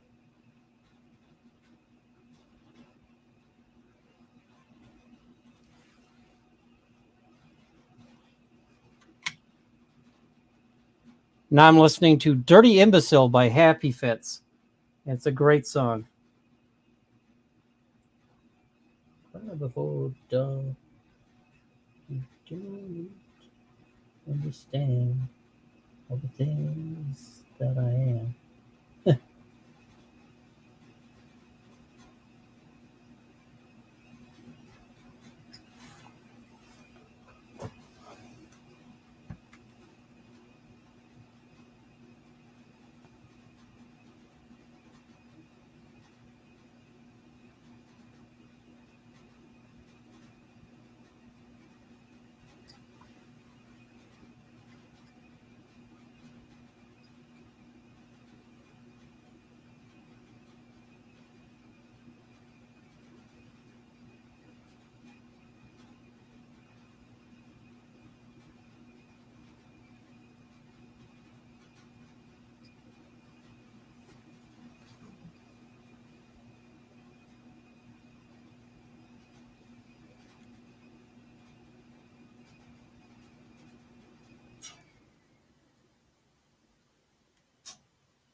Like when gifting a wallet, you never gift an empty wallet, even if it's just a penny in it. I mean, it's not a wallet. It's also not a gift. You're buying it. And when you buy a wallet, you always buy an empty wallet.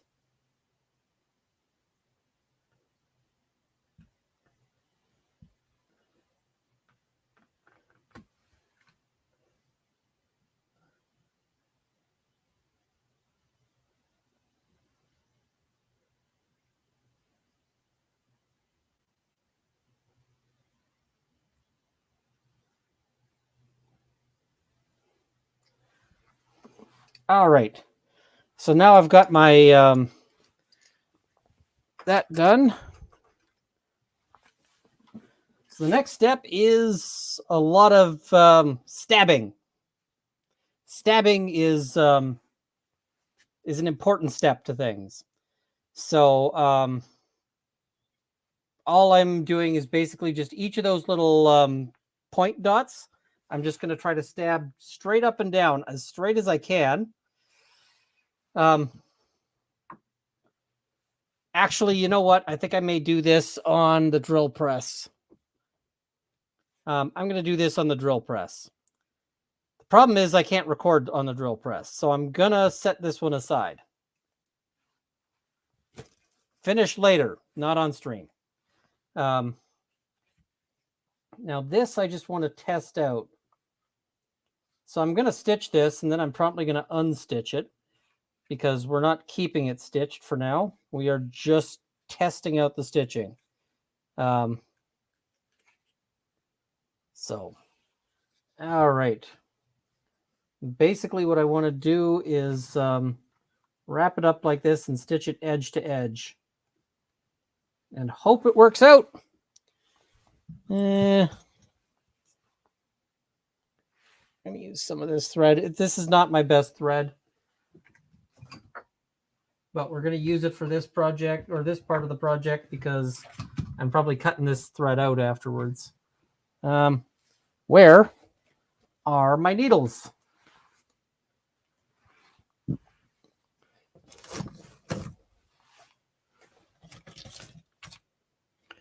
No, that's a button. That's a cup. Needles. Need my needles. Here we go. No, are these? No, these are the right needles. Good.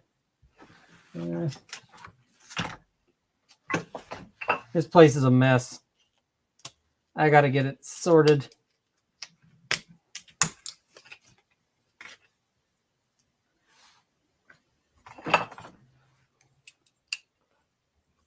Whoops. Somebody says, please remove the last comment so we can see. And I'm like, oh, I didn't realize it was still up there. I meant to have it up for just a moment.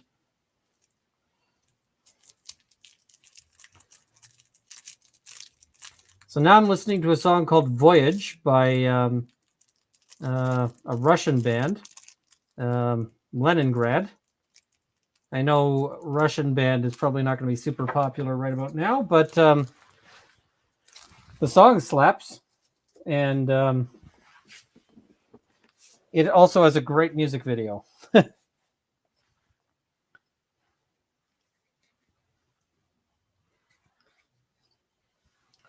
So, all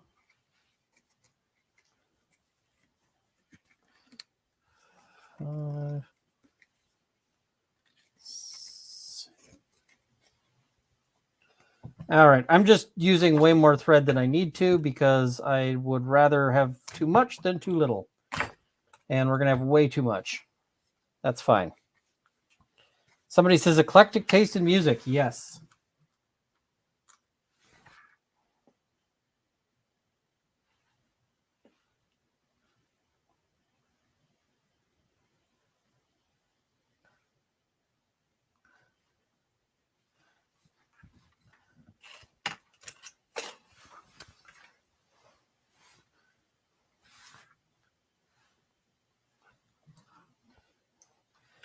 Now, I wish I could sing along with this song, except it is almost entirely in Russian.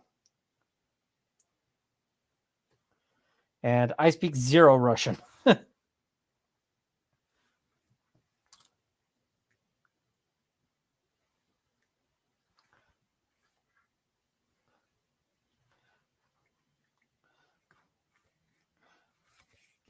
Now, this one is going to be finicky because it's working in confined spaces.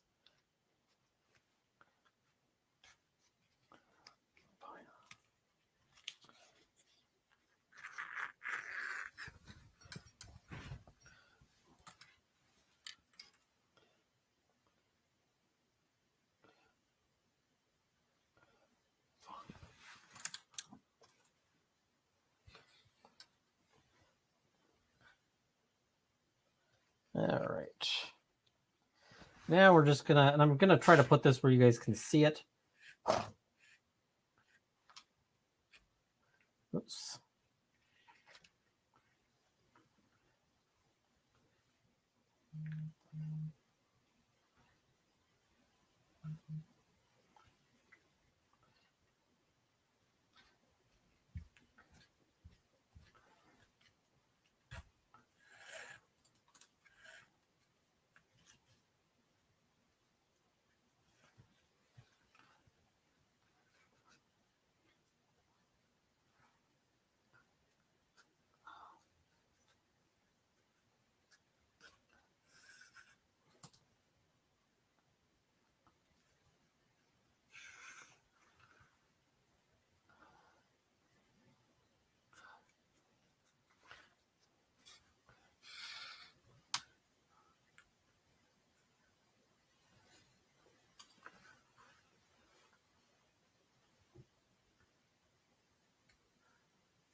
Now, a lot of leather work is just sewing. I don't know why people think leather work is manly, but you know, conventional sewing isn't. But at the end of the day, it's just sewing.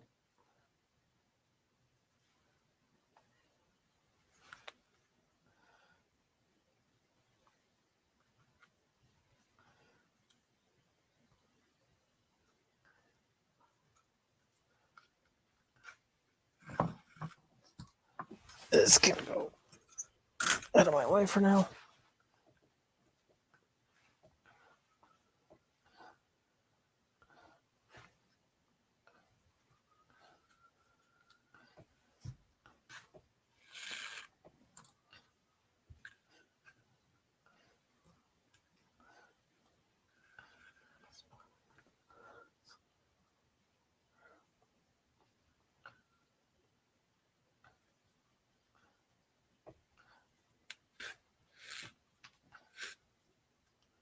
Oops. I just undid a stitch. That's always lovely.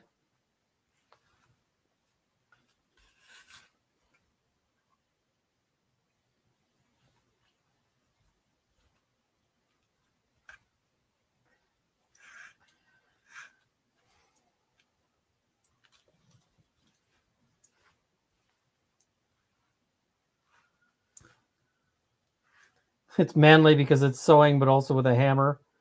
Yeah, I kind of feel like there's... it is what it is. It's just weird. She speaks to me.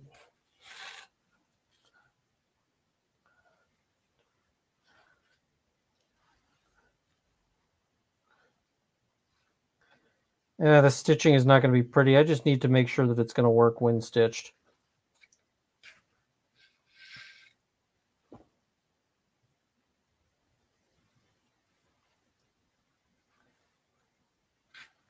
I'm abandoning pretty stitching. I think I've got it wrong for what I needed to do if I wanted it to be pretty.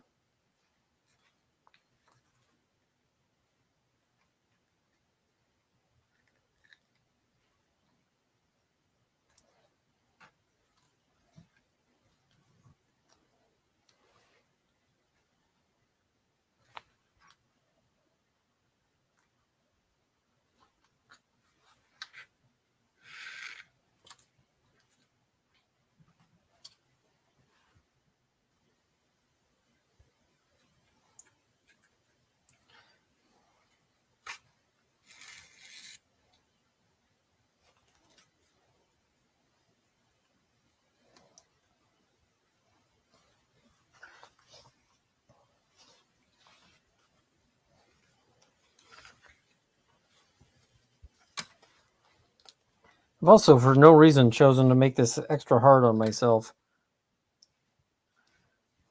That's just ridiculous. So this is going to be extremely hard to stitch. Like challenge mode hard to stitch.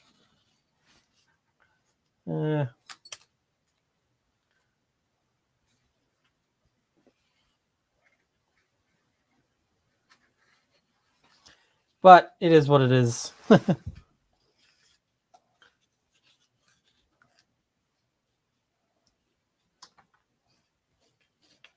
Yeah, that's not right.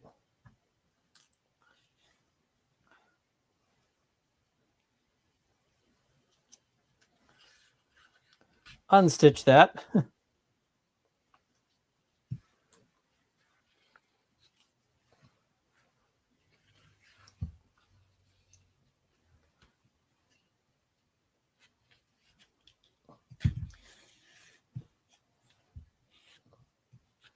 All right, let's try this method instead.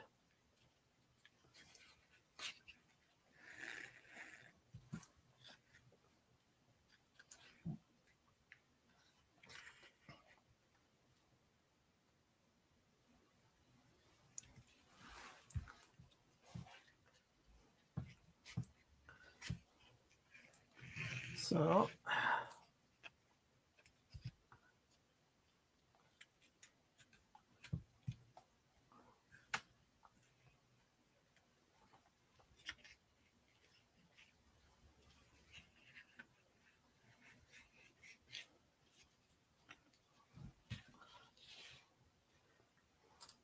I've heard of the Dead South. I don't know their stuff, I don't think.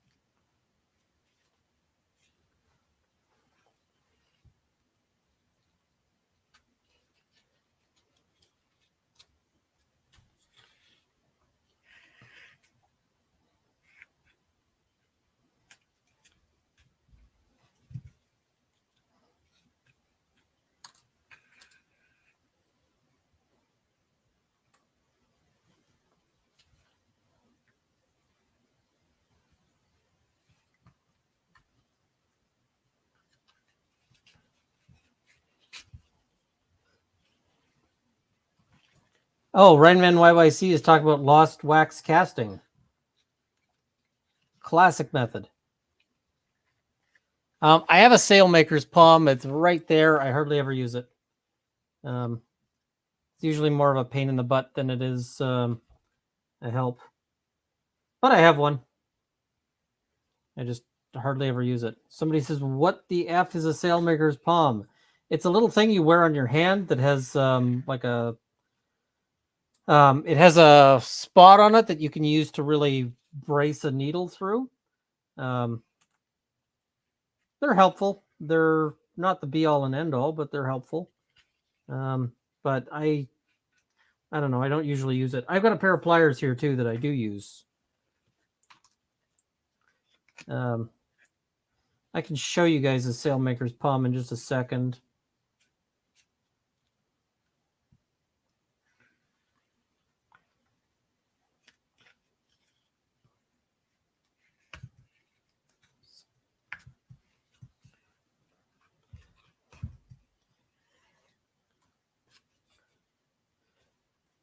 Potentially criminal is making a pew pew streaming on YouTube.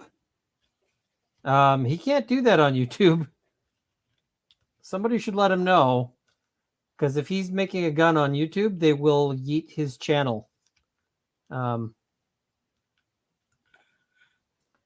is against YouTube's rules.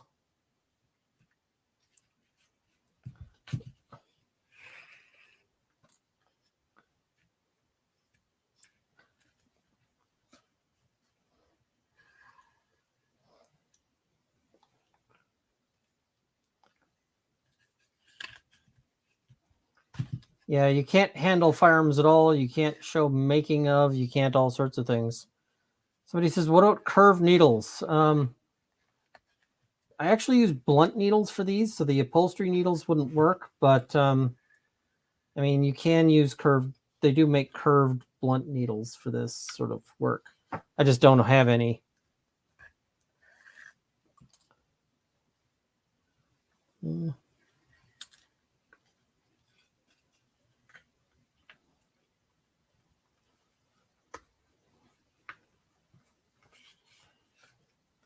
Wrote crossbows and bows. I don't actually know. I'm not going to find out. Heyo just got off Denny's stream. We agreed on us three needing to do a stream soon. Absolutely, we do. I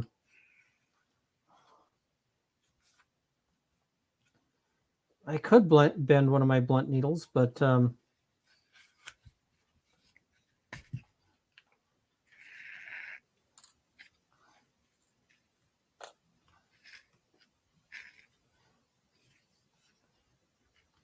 so mostly this is just a test, so I'm not super worried about whether it looks great or not.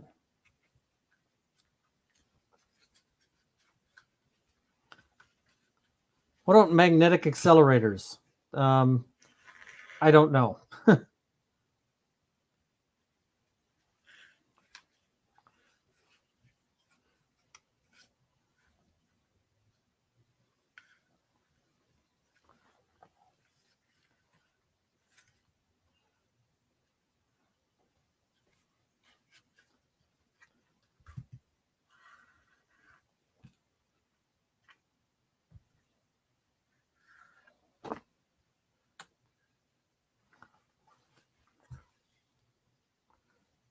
Mm-hmm.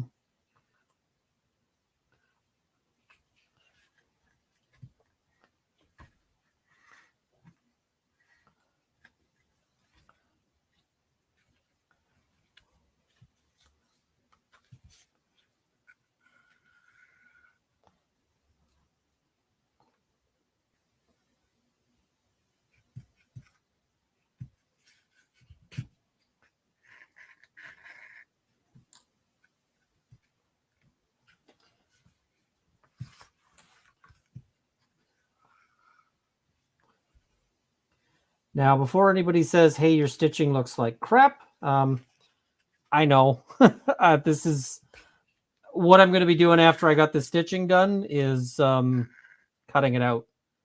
I'm just this is just testing because I've never made one of these before, right? So I'm just testing to see if it's doable.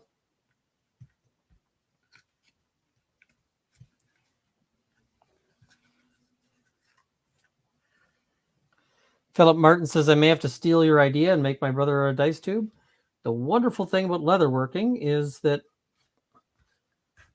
the basic patterns don't enjoy copyright protection. So you can steal my idea.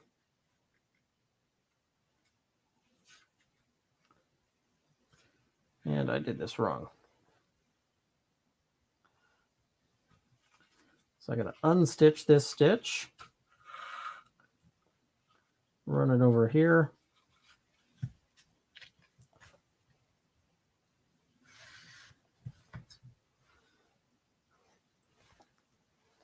Philip does do awesome work. Crazy Cat Queen says, where would I get leather and is it costly? Tandy Leather is a good place to start. And unfortunately, the answer to your second question is yes. It is fairly costly. The thing is that you can make a belt out of leather, like actual leather, and have it last forever. I've got a belt that I have been using for a decade now, and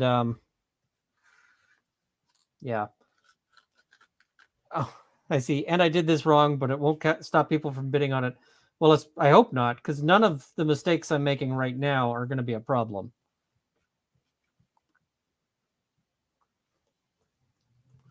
I vote for natural leather or pinstripe triquetra. We're not doing pinstriped anything, I can tell you that.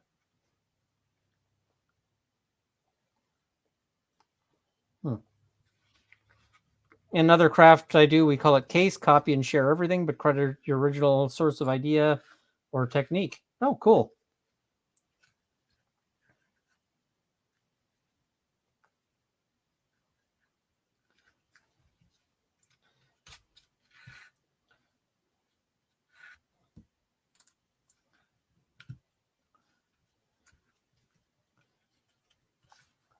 Some leather suppliers: Tandy Leather, Springfield Leather, Maverick Leather Supply, Buckle Guy, The Leather Guy. Yep, and there's fewer if you're in Canada because a lot of those don't ship to Canada. Or they'll ship like non-leather goods to Canada.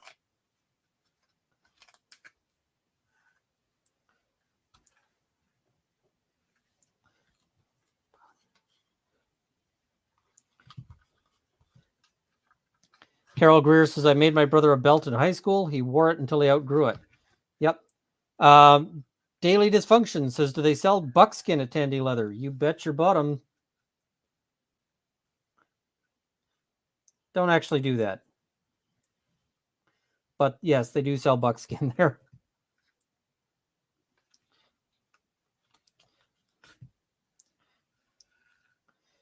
Many times natural leather is colored that way.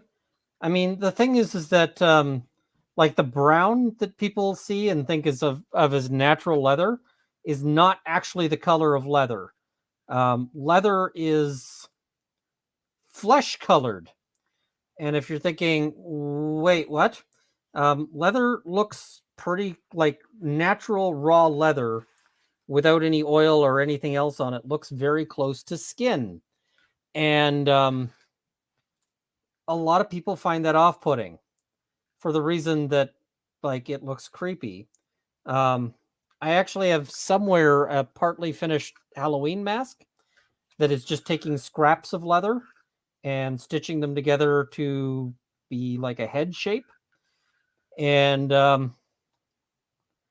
I was told by Mrs. Runkle that I'm not allowed to wear it to certain events, like namely any Halloween event she's also at, because it is creepy.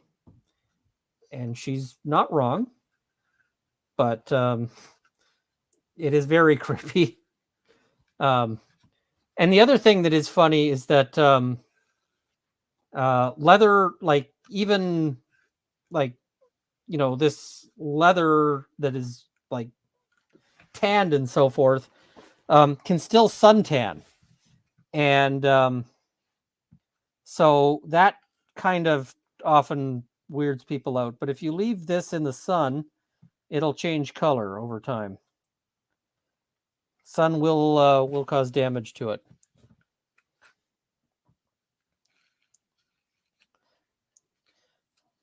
I see old Malung leather was exported untanned. I don't know anything about Malung leather, but that is neat. Oh my God, somebody's going to want to DNA test your leather mask. Yep. I mean, especially if you... it looks like something out of the Texas Chainsaw Massacre. It's not done, but yeah, it is creepy AF. So, that said, there is something to be said for using like natural leather color and then just letting it develop like a patina. It'll age over time. Now, what I'd love to do is, and this is going to be a lengthy project. I got to make a Geralt costume, but that means doing a lot of leather work. I mean, the Geralt costume, like just the raw materials for it, it will probably be like $500 of materials. So an easy $500. Chiron or Chiron, I'm not sure how you pronounce, how your preferred pronunciation of that is. runkleofthebailey@gmail.com. If you use that email, you will get to me. Somebody says, what costume? A Geralt of the Bailey, or a Geralt costume from The Witcher. So a Witcher costume. I'm getting a little tired. It's been a day.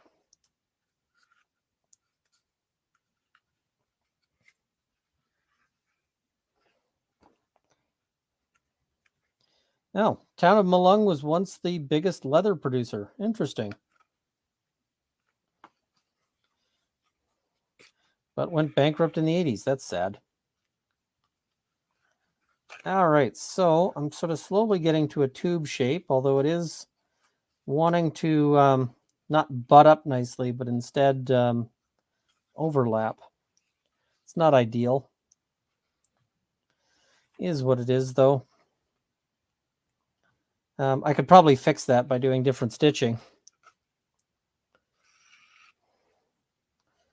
Somebody says I need to take the tanning and the skinning and tanning course. Yeah, I kind of want to learn to brain tan. Crazy Cats Queen says, haven't seen any of the Witcher games. Have you seen the Witcher TV show?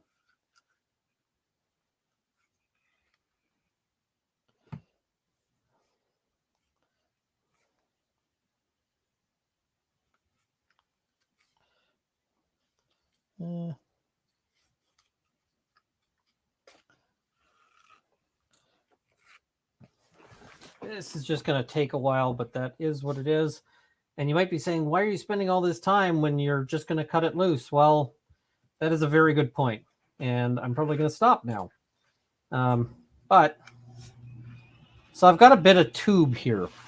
And the whole point of this tube, for testing purposes,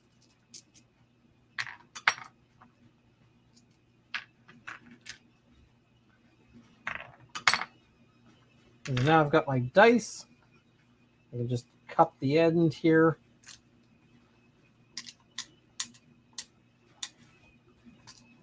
So if this was all closed up, beautiful. So I think this will work great. Now I'll need to make a cap for it. I'll need to make a thing that close it off. But I really, really think this is going to work out just fine. So I'm going to set my needles aside here.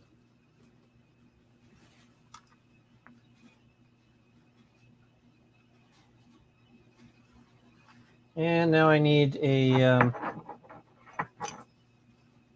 suitable tool. This'll do.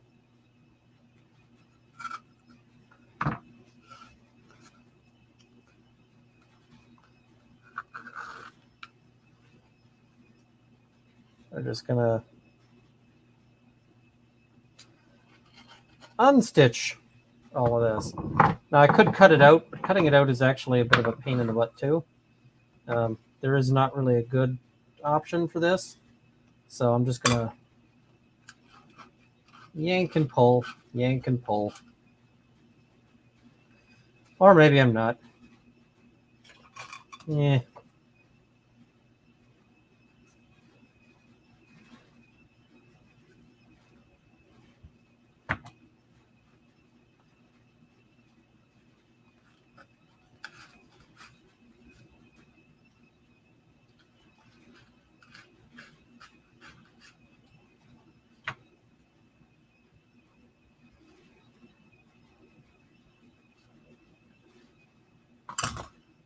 See, Henry Cavill builds his own PCs. He's pretty cool. That is pretty cool. I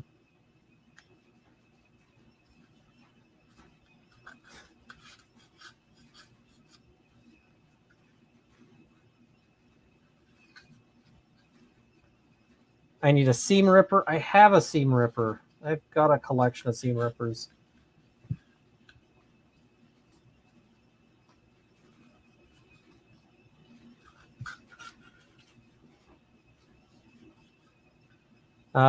I see somebody saying a treadle sewing machine works well for heavy materials such as leather doing flat seams.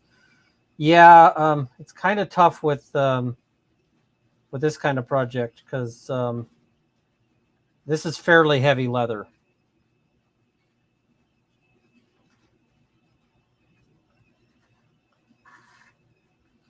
Now I'm listening to Cry for Him by Mother Mother.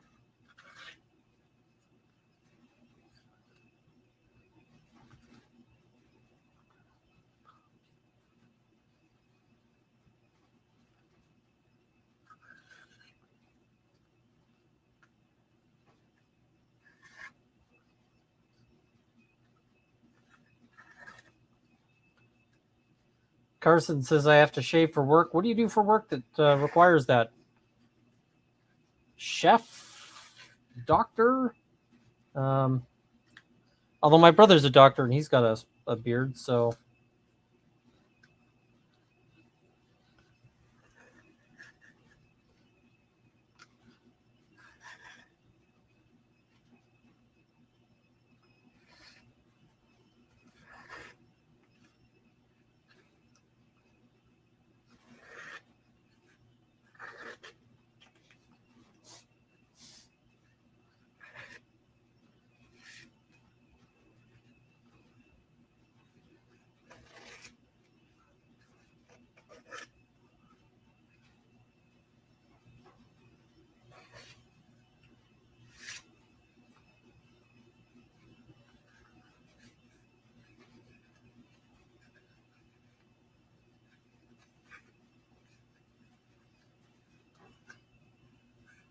All right, now because I went over this end bit about 40 times, I'm just gonna start cutting here.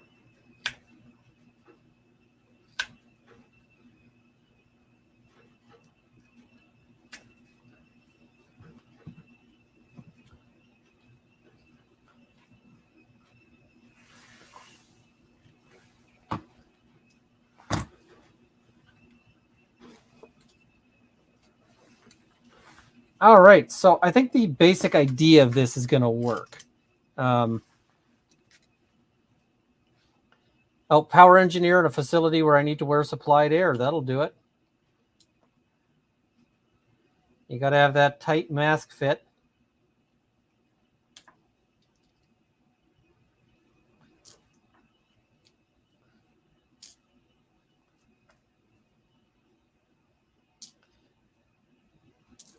All right, I think I'm drifting off too here in a little bit here.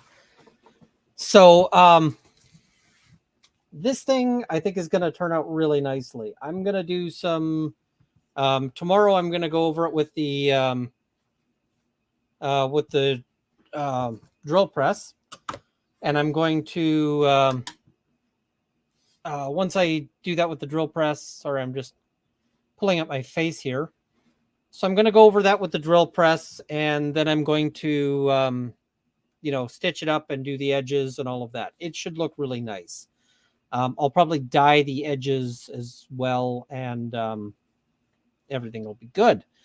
So that I think I will. I hope I'll get that done tomorrow. I probably won't get it done on a live stream, but I hope I'll get it done. This thing, I guess now it's a project, so I'm gonna try to get that done tomorrow or Monday. We'll see. Monday might be tough because I'm still planning on doing like a Monday night stream. So anyway, I think I'll wrap things up here. Thank you guys for joining me. Just a little fun kind of hangout prep stream. I think I'm going to do this as purple. I might do it as a purple to blue because the roll of law colors are the blue and the purple. So that might be a good thing. Then it could be like a roll of law dice bag. Because the roll of is like a blue and then the law is purple. So I could put purple on the bottom and the roll of towards the top. I think that might be good. So yeah. I see Valhalla Awaits needs watch hours. People can go check him out. I don't think he's on the list there. Oh, I did get some super chats. I guess I should look at those. Rhineman YYC, when can we get Roll of Law memberships? I don't know. I don't have any of those set up, and I don't know when that will be set up. I put a letter with what I sent you in case what I sent won't be well received. I knew you were stressed about not having as many items as you wanted. I will go and try to. I've got a notice that there's something waiting for me at the post office, so I'll go pick that up tomorrow. Been a long day. Needed this live stream. Thanks. It's been a long day for me. I'm probably going to unwind by playing some Magic Realm. And I'm probably going to do a video on the Magic Realm in a bit. What games do you have lined up for Extra Life this year? Oxygen Not Included is pretty low intensity, but good for filling time. Don't Starve Together could be fun with guests too. True. I haven't entirely decided. That'll be fun to decide, I guess. I got to figure that out. So we'll get that set up. So Angie Torres says, love this. Well, thank you so much. I'm also probably going to pick up some games that are on the Halloween special that they've got right now. And maybe I'll try some of those. Like then I can play some games that I've just never played before and be like, all right, let's find out how much this sucks or not. Dice tube should be given with matching dice. I will think about it. I vote for natural leather or pinstripe triquetra. I got to figure that one out and see. So I want to see sleep deprived Runkle play Shipbreaker. I'm pretty good at Shipbreaker. So yeah. Thanks for the laugh. Thank you for hanging out and joining me. All right, I'm gonna wrap this up here, and I guess I got some videos to record as well. So yeah. All right. Oh, and I'm seeing the Talos Principle 2 comes out on November 2nd. I never finished Talos Principle 1, but it might be good to try. I'm actually I might do what do you call it? Alan Wake 2. Alan Wake 2 just came out, and I loved Alan Wake. So we'll have to, that might be on the agenda. Anyway, do I have an outro for Rule of Law? I've got an intro for it. Well, I can use the Runkle of the Bailey outro. They both work. So, all right, let us roll the outro and see you guys next time.